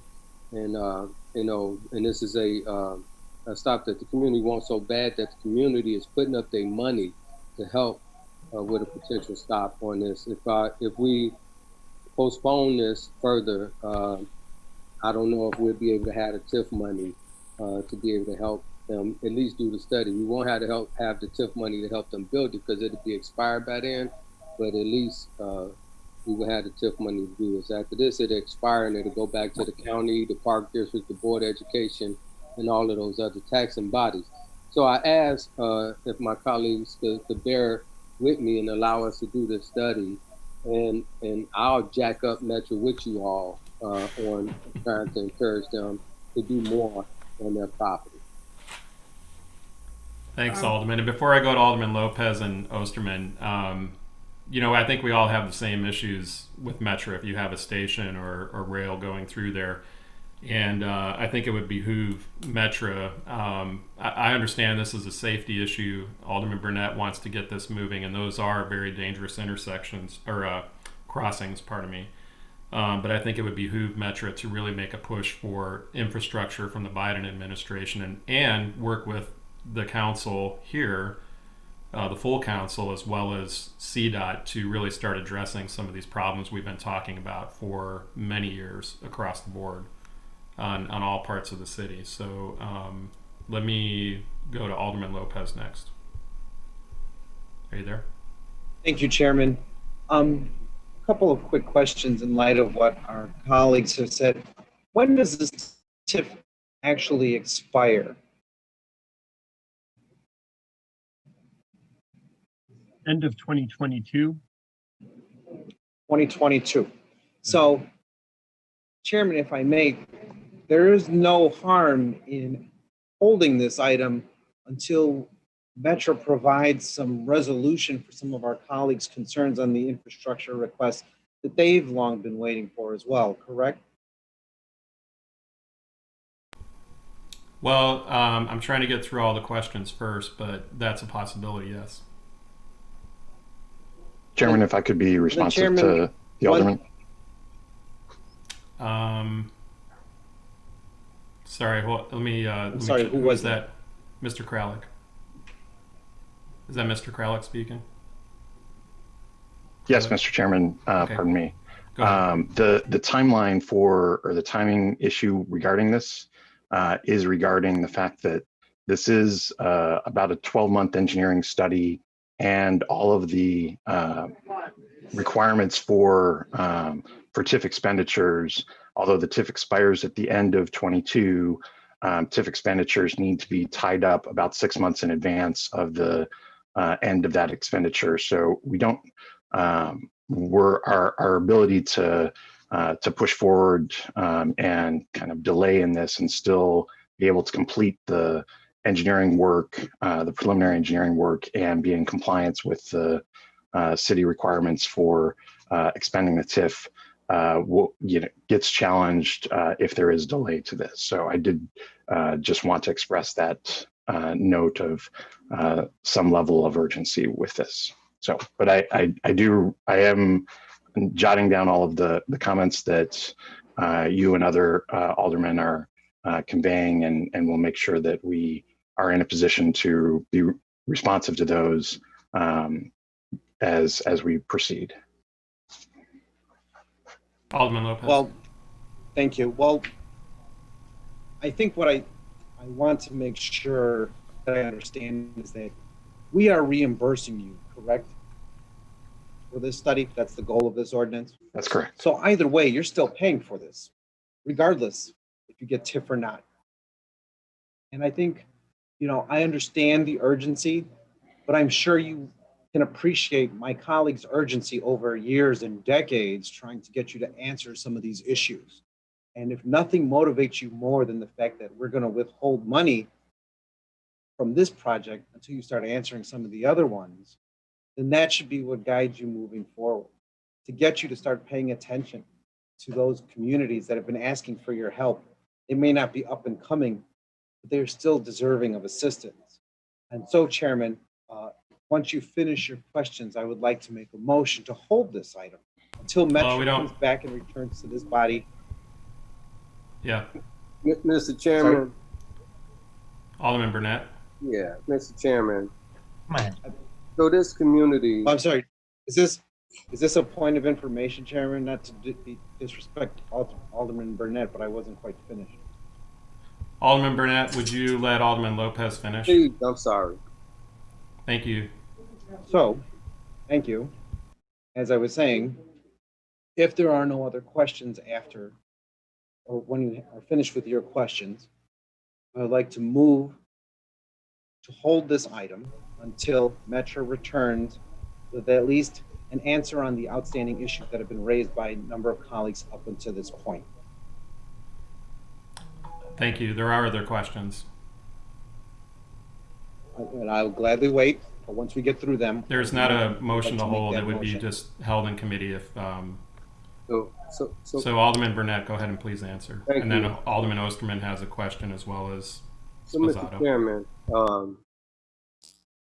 just want to let my colleagues recognize that this is an area where I have a lot of things going on, and this is the prime area that contributes to the Neighborhood Opportunity Fund, right? And to be honest, my constituents in this community get somewhat frustrated when they see so much money coming out of their area to go on the south and the west side. And so I have to do things in this community also to let them know that they're not forgotten about. This is one of the main things that they bring up every time I'm in a community meeting talking about these developments that the Neighborhood Opportunity Fund is coming from, is about these railroad crossings and how unsafe it is. So I would ask my colleagues if you all would please allow this thing to proceed. We still are going to have a hook on Metro for the future. This is only a small little tiny piece of this thing. We still going to have a hook on them to be able to leverage them to do the things that they need to do in all of our communities, because they are or have been very neglectful. One of the reasons why they've been constantly trying to get TIF dollars to do things, I guess, because of their budgets. And this is one of the few ways that we are able to make this thing happen, is by utilizing this TIF dollars with this engineering and for the study. So I ask all of you all can reluctantly, please allow this to go through. I'll stand with you. I'll scream from the rooftop about what Metro isn't doing with you guys in order to get them to do what they need to do. But we need we need these intersections done for the safety of the community, and they need improvement. And this engineering is a start. Like I say, we've been, people in the community, developers in the community even want it, and they've been trying to contribute money to these things. And every time I have a community meeting for zoning, the community asks them to contribute some money toward these stops. So these things are very important to my community. And like I say, this is a community that look at money come from this community all the time to help everyone else in the city. So I'm asking all you guys if you all can help with this situation. Thank you. Thank you, Alderman Burnett. Alderman Osterman. Thank you. So I just want to echo Alderman Burnett's comments. I think it's very easy to be frustrated with Metro. They've been building a station in our community that I was able to get money for when I was a state rep. That's finally going to be built in the 40th Ward, 12 years after. I think it's important to recognize, though, that this station, or the work that's going to go on, affects not only Alderman Burnett's area, but ultimately affects, if this comes to a new station, a better flow of transportation that's going to get people out of cars and get people on Metro. So I think, all of us share frustrations with Metro, but I think I think we should move forward with this today and find a way to have Metro come before this committee or transportation to kind of hear all the complaints. I think that Senator Collins recently got some funding that's going to create a new Metro station that's needed on the south side. So I understand the frustration, but I think it's important for us to move forward And I will be in support of this today. Thank you. Thank you, Alderman. Alderman Sposato. Thank you, Chairman. I just want to echo what my colleague, Alderman Osterman said. He basically said what I was going to say. I don't have any good or bad experiences with Metro, so I understand my colleagues, how they feel about it, but I also support my colleague, Walter Burnett, and I will be supporting him on this. And I would ask you to please not hold this, Chairman, and we get this moving, for Alderman Burnett and the rest of the city. So, but thank you. Thanks, Alderman. Alderman Dowell. Yes, well, my community is the rest of the city, so I am willing to support Alderman Burnett through the committee vote here today. But I need Metro to give me an answer on what I've been asking for the last year, over a year before Wednesday. And if I don't get that before Wednesday, and I'm not satisfied with that, my vote on Wednesday will be no. Thank you. Thank you, Alderman Dowell. Alderman Harris, and then Austin. It's just a suggestion, maybe that we all ask Metro to break us down into groups. Maybe the South Side meets with Metro to talk about all our Metro issues, because as a person who's Metro rich, I totally agree, but I think that we need to allow Alderman Burnett's project to move forward. But I totally agree that Metro needs to invest more in the communities of color, and that we figure out how to, most of the time it's just funding, that they strictly just don't have the money to fund these projects. But let's sit down and let's all get the South Side folks, since we have so many things in common about our Metro stops, let's sit down and have that conversation with Metro. Metro, I'm hoping that you're listening and you clearly hear how frustrated people are about what's going on with all these Metro stops and how they look in our communities, and where the disparities lie, where you have $1 million stations and then we don't even have $100 station. So I hope that you will get us all together. You will group us based on our communities and our similarities in communities. I have 6 or 7 Metro stops. I'm telling you, they all need to be looked at. So I'm hoping that Metro hears us loud and clear. Thank you, Mr. Chairman. Thank you. Thank you. Alderman Austin, could you hold 1 second? Mr. Shriver, are you the CDOT liaison to Metro, or is it just on this project? For a lot of issues, I'm the CDOT liaison to Metro, so yes, I can help however is needed. Okay, well, I would suggest that after this meeting, if we're looking at every line that's coming out of downtown and going through the different neighborhoods, I'd like to see a list of all the requested projects or concerns. And what Alderman Harris suggests, I think, is very important. But I think for long-term planning, I would like to see what my colleagues are asking for as well, and have been asking for, what's been answered and what has not, and really start doing some planning with Metro, emanating from your office, to basically say, here's the list of infrastructure needs, and we've got to get these answered at some point here pretty quickly. If that includes really working on some infrastructure, as Alderman Osterman said, with our General Assembly members getting funding, then let's do it. But I would suggest working with the aldermen here, every one of them who has one of these Metro lines, to figure out what the issues are. That if that includes working with Canadian Pacific or UP or whoever it is, then we need to have those people on the desk too. Okay, yes, I will follow up. I think we can work. CDOT can work together with Metro and their government relations and each of the aldermen's offices to make sure we have an understanding of what the issues are, and then a path to a resolution. And as we look forward to hopefully more joint cooperation with Metro, I think it's good to everybody to be on the same page and going forward. So this is all very helpful. Thank you. Thank you. Alderman Austin. Thank you, Mr. Chairman. I'm twixt between, because I always want to support my colleagues in their efforts in regarding projects. And I do understand what Alderman Burnett is saying about the studies, because they are such a long period of time of having to get them done. But this is not the first time that I know many of us have not said something about Metro and nothing has been done. So as you stated, maybe perhaps as Alderman Michelle Harris stated, maybe Metro can come before us and give us some kind of dialogue on what they're going to do. Because I heard this same thing 10 years ago. And we have one station, the other station is in the 9th Ward, the following station is in the suburb.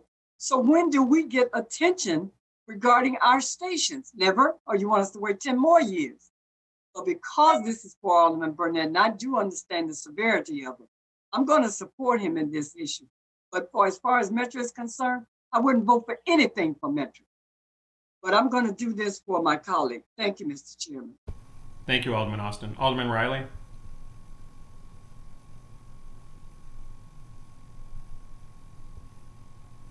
Chairman, actually, I'm willing to wait for some of my other colleagues to ask their questions and make their comments. You can come back to me if that'll be okay. Yes, I have Alderman Sadlowski Garza next. Okay. All right, that's fine. Thanks. Thank you, Chairman. I'm going to echo what my colleagues, Michelle Harris and Carrie Austin. I will withdraw my no vote, but out of respect for my colleague, Walter Burnett, I think it's very important here that we listen to the aldermen of the ward. They know best. And I think moving forward as a body, we need to make sure that we support each other because nobody knows our wards like us, right? Nobody. I will support Alderman Burnett in this, but I need to echo the definition of insanity is doing the same thing over and over, expecting different results. And as Alderman Austin, her frustration is my frustration. My stations look like crap.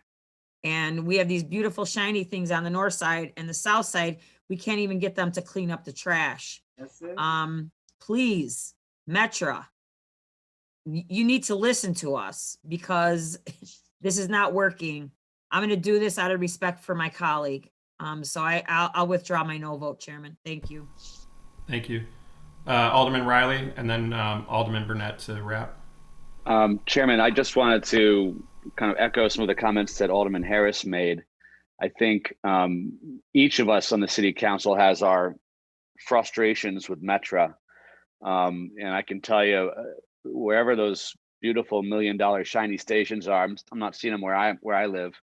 And what's really frustrating is that even the most basic of maintenance requests, things like maintaining their stretch of the pedway that serves hundreds of thousands of people from every ward in the city of Chicago, visitors, commuters from the burbs, to have that look the way it does. For now, 14 years I've been asking for help. So I don't want anybody to be confused. I'm certainly not satisfied with the relationship we've had with Metro.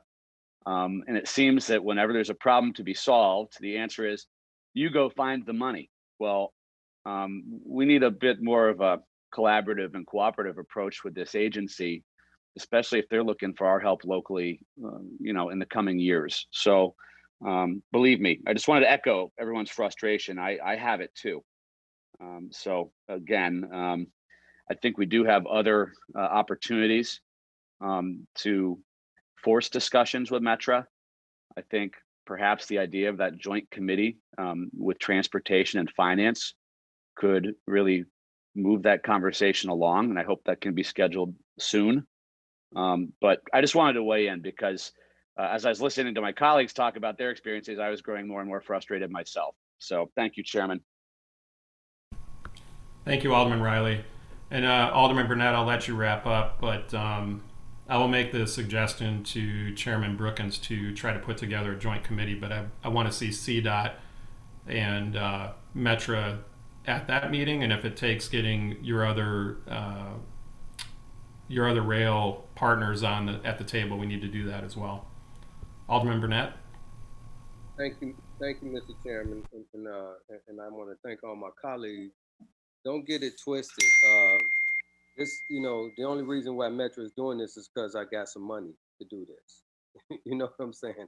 So if I didn't have money to do this, and if myself and the Department of Transportation didn't listen to the people in the community to push for it, and didn't get commitments from the community that want to spend their own money on this stuff, because it's very unsafe over here. People have been hurt in this area. Their cars have been crashed into. Folks have almost gotten ran over. You know, now we have a lot of walking traffic through that area because it's become so popular. It's just real dangerous. So if it wasn't for us having money, don't think Metro would just be doing this on their own. So please don't think that they doing me a favor. I'm doing them a favor. That's the deal. We the ones who putting up the money to do them a favor, to encourage them to do what they need to do in our area. And definitely they need to do more, not only in you all's wards, and I don't know, I know on the west side, all of our Metro stops are filthy, weeds are high, we try to maintain them ourselves. The viaducts are falling apart. I mean, it's not painted the whole 9 yards. Most of our homeless people stay under them. I mean, I can go on and on. We have the same challenges, but at the same time, we have an opportunity to help people, not only from all over from that area, but people who come to this area from all over the city of Chicago to be safe. And myself in transportation and the community have been pushing for this, and I appreciate you all's reconsideration. And like I say, I stand with you all on trying to get Metro to do more for all of us. Thank you. Thank you, Alderman. I think that ADA part is especially important here. All right, Alderman Burnett, do you have a motion for approval by the same roll call used to establish quorum? Move to pass, Mr. Chairman. That was motion by Alderman Mitz. Thank you, Alderman Mitz. All those in favor signify by saying aye. Aye. Aye. Anyone opposed? I oppose. Vice Chair? Yes. Lopez opposes as well. Thank you, Alderman Lopez. 1 second, please. Sorry, I just want to make sure. Did anybody else have opposition to this item? Okay. With the exception of no vote from Vice Chair Hairston and Alderman Lopez, so ordered. Thank you, Alderman Burnett. Mr. Chairman? Yes. On the previous roll call on the Deloitte contract, I just want to make sure I was recorded as an aye vote. I had to step out for a moment. I'm not sure if there was a roll call or not, but I wasn't present for whatever vote there was. So please record me as aye. Thank you. Will do. Myself also, Mr. Chairman, Alderman Burnett. Burnett, okay. Well, thank you, Alderman Burnett, on that. And Metro, I think you have your marching orders. We want to get this done at the beginning of this year. We're not going to wait, and we will be calling for some hearings with our Transportation Committee and the Finance Committee. And I hope that you can come prepared with how you're going to approach all of the different lines that run through the city with an infrastructure and maintenance plan. So we appreciate you coming today, but you need to follow up with not just the alderman who spoke today, but every alderman that has some aspect of Metro relationship with you. Thank you.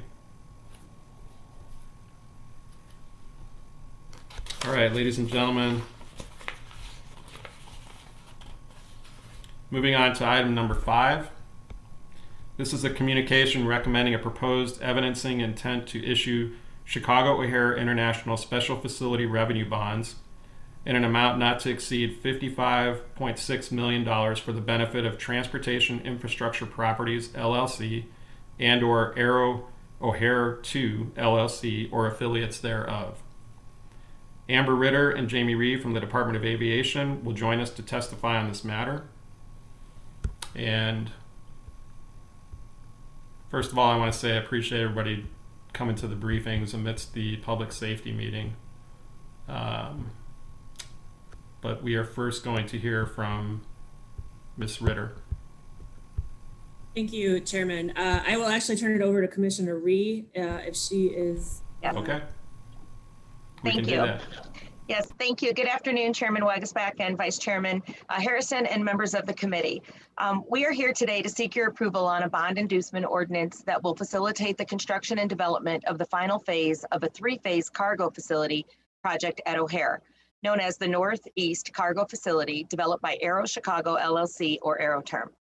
I want to give you some background information on the project and facts to explain the importance of this project to O'Hare Airport, our region's economy, our local workforce, and our commitment to holding Aeroterm accountable for the commitments that they make. I will then turn it over to Amber Ritter, a managing deputy for the Department of Aviation, to provide more information on the project, and then to Tracy Payne Henry from the Law Department to speak about the specifics on the bond inducement. Also, we do have representatives from Aeroterm and their contractors here today to answer any specific questions. So here's an overview of the crucial cargo project. CDA released the RFP in 2008 for the development and operation of the Northeast sector of the airfield for a cargo operation. Aeroterm was the winning bidder. The project was split into 3 phases with 3 separate leases, plus an additional lease for a fuel farm. The leases for phase 1 and 2 and the fuel farm were approved by City Council Ordinance dated 6/28 of 2012. And at that time, when it was passed, the lease did not contain a provision for liquidated damages for failure to meet the Chicago residency workforce requirements. Construction began on phases 1 and 2 and the fuel farm in 2013, and they were operational in 2016. Phase 3, which is the ordinance we have today, represents the final phase of the project. And if passed, targeted groundbreaking is February of 2021 with a completion of early 2022. The completion of phases 1 and 2 increased O'Hare's cargo capacity by 20%, making it #1 in North America for the value of goods and #6 for cargo volumes worldwide. This last phase will further improve O'Hare's status as a leading cargo airport of the world. And we have found that cargo, the industry, has not declined, but instead grown during this pandemic. Having an airport, which is a world cargo leader, is critical for the Chicago and its regional economy as it drives trade and allows for important goods and equipment to be distributed quickly and supplies jobs. The existing phases employ approximately 1,000 people right now, even through the pandemic. As Aeroterm will tell you, their estimated design and construction cost for the project will be $56 million. The project has a 25% MBE and 5% WBE goal and includes about 400 design and construction jobs. Aeroterm can also explain the steps that they've taken to ensure maximum MBWBE participation and that the construction of this project includes representation of all Chicago's communities. And for phase 3 of the project, we've taken extra measures to make sure that at least 50% of these jobs go to Chicago residents. As you know, the CRO requires, the Chicago Residency Ordinance requires that for construction contracts, 50% of all the labor hours must be done by Chicago residents and provides for liquidated damages if they aren't met. That ordinance does not apply to this project because it's a developer lease and not a city-funded construction project. But we've added those liquidated damages to this lease and we'll hold them accountable just as if they were city-funded. If Aeroterm fails to meet its residency numbers, it will be assessed fines, and that money goes into CDA's Fund for Workforce Development. But we're going to make sure that they don't, and they've given us every commitment that they will work with us to make sure that we maximize all of the workforce diversity on this great project. Thank you for all the support each and every one of you give to CDA, and we respectfully request your support of this significant project, which will be a win to Chicago and the region, both in terms of O'Hare's operations and in terms of opportunities and jobs it will create. I'd now like to hand it over to Amber Ritter. Thank you. Thank you, Commissioner. I want to talk briefly, Alderman and Chairman, about the terms of the lease that is before the Aviation Committee this afternoon and before City Council on Wednesday. And I will then turn it over. Amber, can you just state your name and title, your title for the record as well? Sure. I'm Amber Ritter, a Managing Deputy Commissioner at the City's Department of Aviation. The ordinance that's actually before this committee today is the bond inducement ordinance that relates to this project. So after I give a really brief overview of the terms of the lease and the project, I will then hand it over to Tracy Payne Henry, as Commissioner Ree mentioned, from the Law Department to discuss the bond inducement ordinance. We will then, at that point, hand it over to Greg Russell, a Vice President from Aeroterm, and he can address and answer any questions that Alderman may have about the makeup of the construction team that Aeroterm has put together for this project. So briefly, this is, again, as Commissioner Ree mentioned, the third and final phase of a long-term expansion project for the Northeast cargo facility in the northeast corner of O'Hare. These leases, in the lease that's for Council, for this month are 35-year leases. So this lease for the phase 3 lease will go to 2055. The leases for the existing phases will expire in 2047. The city does have an option to buy out these leases if chosen to do so at year 15. So for phases 1 and 2 that are already in operation, that would be in 2027. And for this final phase 3, that would be in 2035. There are 2 types of rent that are assessed. Again, this is not a construction project where the city is funding. Instead, we are leasing the space to Aeroterm for the privilege of building these facilities on our property. We assess base rent, which is about $2.15 a square foot for the first year. This new area, this final expansion area, is 448,000 square feet. So that'll equal approximately $960,000 for the first year. And then that rent will go up 3% over the base year each year for the 35 years of the term of the lease, which equals about $30,000 a year. In addition to that, we will also be charging proceeds rent, which is a 3% rent. It's 3% of the gross revenues of Aeroterm for that year at the facility. I will now like to hand it over to Tracy Payne Henry to discuss the bond inducement issue that's actually before this committee today. And then, as I say, we will hand it over to Greg Russell of Aeroterm. Thank you, Chairman. Good morning. I am Tracy Payne Henry. I am a Chief Assistant Corporation Counsel for the Law Department. And we are here before you on the bond inducement ordinance. We will be looking to issue sometime in the future approximately $56 million in bonds. These will be special revenue bonds. We are not here before you today with deal teams because we are not ready for that. That will happen when we are ready to issue the bonds in 2022. So what we're saying today is that sometime in the future, most likely again in 2022, we will come back before you with deal teams and all of that you are used to seeing when we are ready to issue the bonds. The bonds, again, will be special facility bonds in favor of Aeroterm. That means they are responsible for all the fees, the payments, the repayments. They are their bonds, basically. We are just issuing them on their behalf. The bonds will be used to reimburse them for the costs that will take place with respect to construction and equipment for this phase 3 project.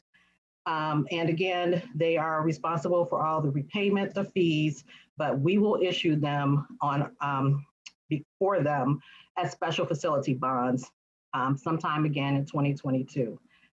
And with that, I will turn it over to Greg Russell for further information. Good morning. Great. Thank you, Commissioner Rhee, Amber, and Tracy. Very well summarized. And thank you, Alderman, for your time. I'm Greg Russell, Vice President of Development for Aeroterm. Aeroterm is a specialist and the leading third-party developer nationally of on-airport cargo facilities with nearly 30 years of experience.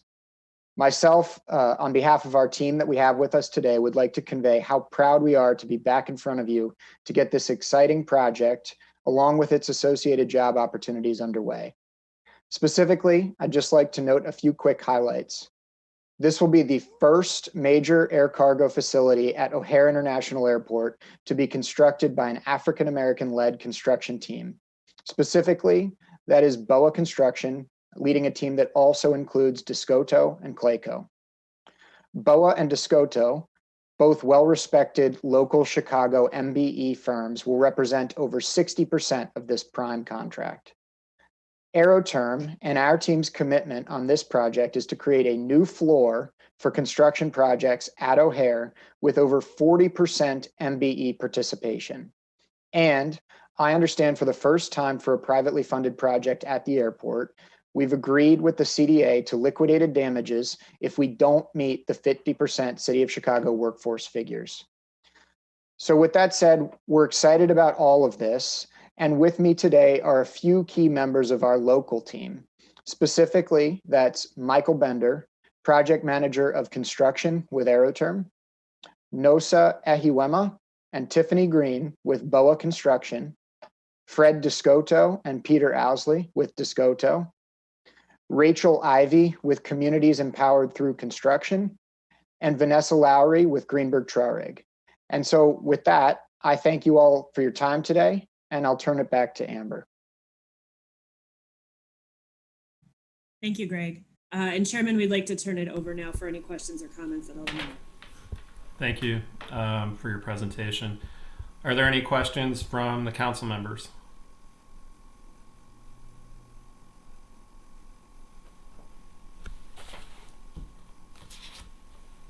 All right.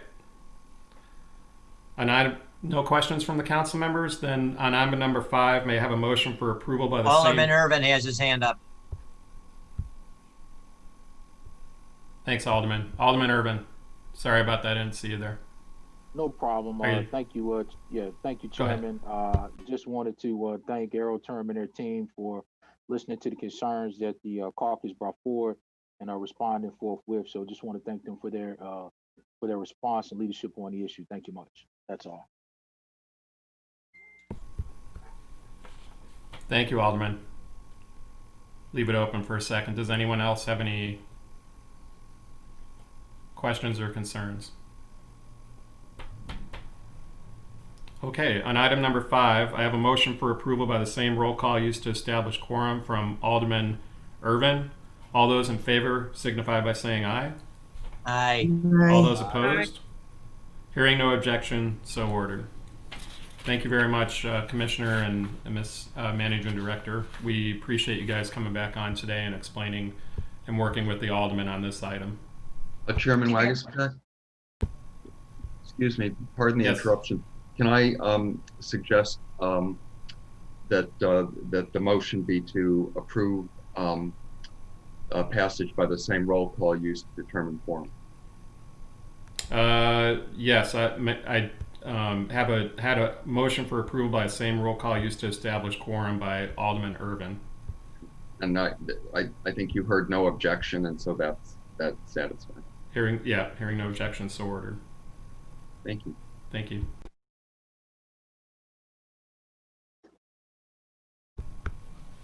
All right, moving on to communications from the Department of Law. Item number 6, ladies and gentlemen, is the monthly report of judgment, verdicts, and settlements from the Department of Law for the month of December. These will be placed on file with the clerk. Items 7 and 8 are authorizations for the payment of various small claims against the city and the denial of payment of various small claims against the city. If there is no objection, these items will be placed on the omnibus.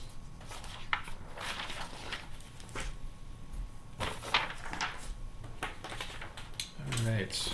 Ladies and gentlemen, we now move on to the supplemental agenda. Chairman?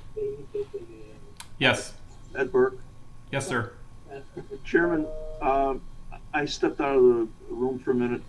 Could you please show me as abstaining on the AeroTerm matter? I previously sent a letter, I believe, to put on the record that my law firm had represented AeroTerm in the past, and I want to abstain from participation. Thank you, Alderman. I'll double check on that letter. I'm sure it's in file, and we will make sure that it is submitted with this documentation. Thank you, sir.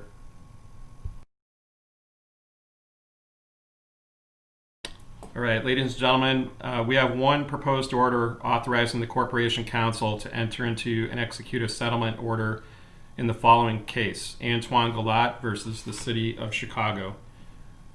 Briefly, this is a case that arises from a February 7th, 2015 shooting and arrest of plaintiff Antoine Galat by Chicago police officers Jamie Gaeta and Harry Matthews. Chicago police officers Matthew DeCorla and James Wiggum are also defendants, although they did not fire their weapons during the incident. The shooting occurred at 310 West 115th Street. In his lawsuit, the plaintiff asserts claims of excessive force, false arrest, and failure to intervene against the defendant officers, and he brings a Monell claim against the city. This case is being asked to be settled for $525,000 inclusive of fees and costs, plus the forgiveness of $44,808.68 in debt owed by the plaintiff to the city. We have Jeff Levine and Carolyn Franzak from the Law Department to speak to this matter. And before I go, Alderman Burke, you're unmuted.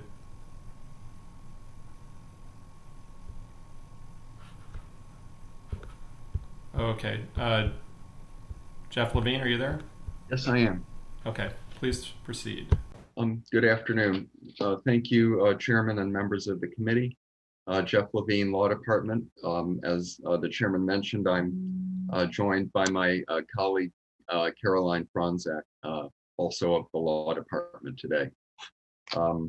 This case arises out of events that occurred in February of 2015 and essentially revolves around whether it was an appropriate use of force for the involved officers to fire their weapons into a moving automobile. The officers at issue in at the very beginning of February had received some information that plaintiff was selling drugs out of his car, a Lincoln Aviator. They stopped the plaintiff. They obtained ID from him and determined that it was his car, and there was no further contact at that point. However, a few days later, the same two officers, accompanied by two colleagues, were following plaintiff's car. They assert that they saw him engage in drug transactions from the car, and they pulled him over on 115th Street. Two of the officers approached the vehicle, the plaintiff's vehicle. They asked him to produce ID and evidence of ownership, which he did, but only rolling his window down very slightly to do so. They then asked him to exit the car, which he refused to do. There was an exchange several times back and forth with the request being made to exit the car and the refusal. At that point, one of the officers got up on the running board and attempted to push the plaintiff's driver's side window down, breaking it. At that point, the plaintiff put the car into reverse, backed into the police car that was right behind him, causing the officer to fall off the running board. The plaintiff then spun the wheel to the left and exited the parking space. At that point, two of the officers unholstered their weapons and fired a total of 5 shots into the car. 3 were fired by one and 2 were fired by the other.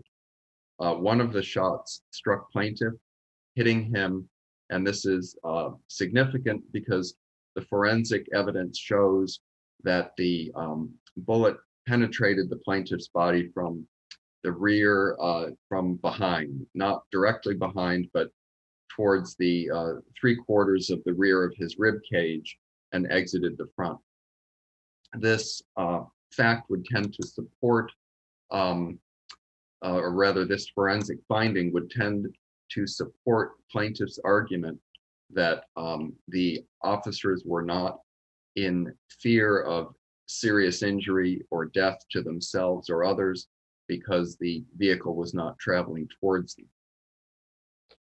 The car came to a stop a short distance after taking off from the parking space.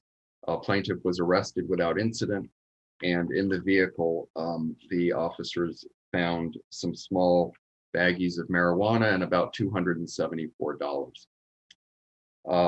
An IPRA investigation was commenced. IPRA was the predecessor entity to COPA, which is the current police review department.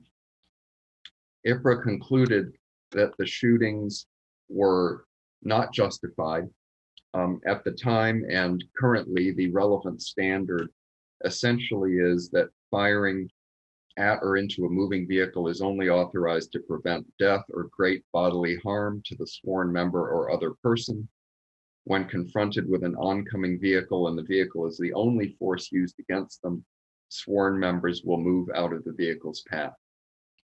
Again, in this case, the vehicle was the only weapon, if you will. There was no firearm discovered in the vehicle, just the marijuana and the money. IPRA, after completing an investigation in 2016, concluded that the officer's conduct was not justified under the requirements of the general order and recommended termination. The superintendent at the time, Superintendent Johnson, did not concur with that recommendation. And following the established protocol, the matter then went to a police board representative and then to the police board. The police board held a hearing, reviewed the evidence, and concluded that the two officers had, the police board concurred with IFRA and concluded that the officers had not proceeded in conformity with the general order and recommended a 1-year unpaid suspension coupled with additional training in the use of force. Both officers have completed the 1 year of unpaid suspension, and both have also completed a program of retraining in deadly force, which consisted of 2 to 3 months in the academy. In this case, the case has proceeded up to the eve of trial. Discovery has concluded. The plaintiff's initial demand to settle this case was $3.5 million. In this case, because of its nature, if the plaintiff were to prevail, they would seek attorney's fees, which we estimate would be after trial at or beyond the $1 million mark. So in this case, as Chairman Wagaspak stated, we are seeking authority to settle for $525,000 in addition to approximately $45,000 of debt that the plaintiff owes to the city, and suggests that the settlement in this amount would be a very cost-effective way for the city to resolve this litigation. Thank you. Thank you, Jeff. Let's start out with Alderman Sposato for questions. Thank you, Chairman. Thanks again, Jeff, for the briefing. You answered one of my questions. I had two for you, and that was Superintendent Johnson did not concur with the findings. But I didn't hear you say in the briefing you just gave up. Didn't the said individual back up his car towards the officers and in fact crashed into their car or something? He did. When the officers pulled him over, they pulled their car up behind him. Right. He backed into the car, but at the time, none of the 4 officers were positioned such that they would be at risk of being hit by him backing up. Okay, but he backed up and he crashed into their car, correct? Yes, he did. Okay, that's it. Thank you very much. Thank you, Chairman. Thank you, Alderman. Alderman Michael Scott. Thank you, Chairman. Good afternoon, Jeff. Again, the officers were suspended for a year, correct? Yes.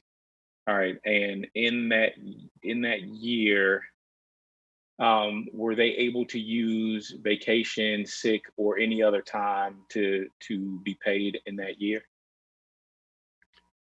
I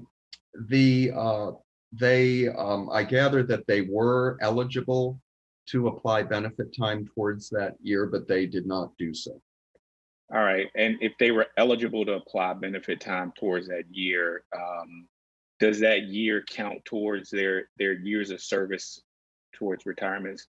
It does not. Per the relevant collective bargaining agreement, suspensions of more than 30 days are deducted.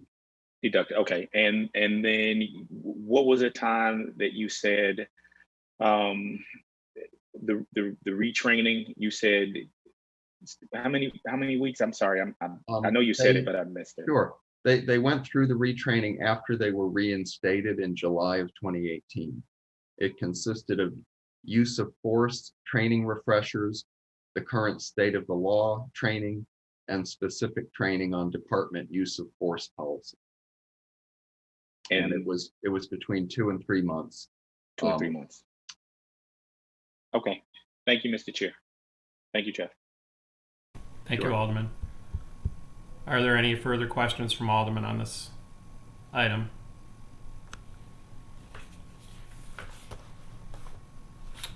Okay, on the supplemental item, may I have a motion for approval by the same roll call used to establish quorum? So moved by Alderman Scott. Moved by Alderman Scott, with the exception of a no vote from Alderman Sposato, so ordered. Pardon me, are there any other no votes on this one? Alderman Lopez will be voting no, please. Thank you, Alderman Lopez. Okay, we have a motion for approval by the same roll call used to establish quorum with the exception of a no vote from Alderman Lopez and Alderman Sposato.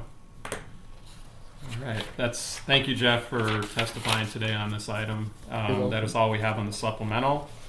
Ladies and gentlemen, I appreciate your time today and the robust discussion. This concludes the agenda of the Committee on Finance today. May I have a motion to adjourn? Motion to adjourn, Alderman Sposato. Alderman Sposato has a motion to adjourn.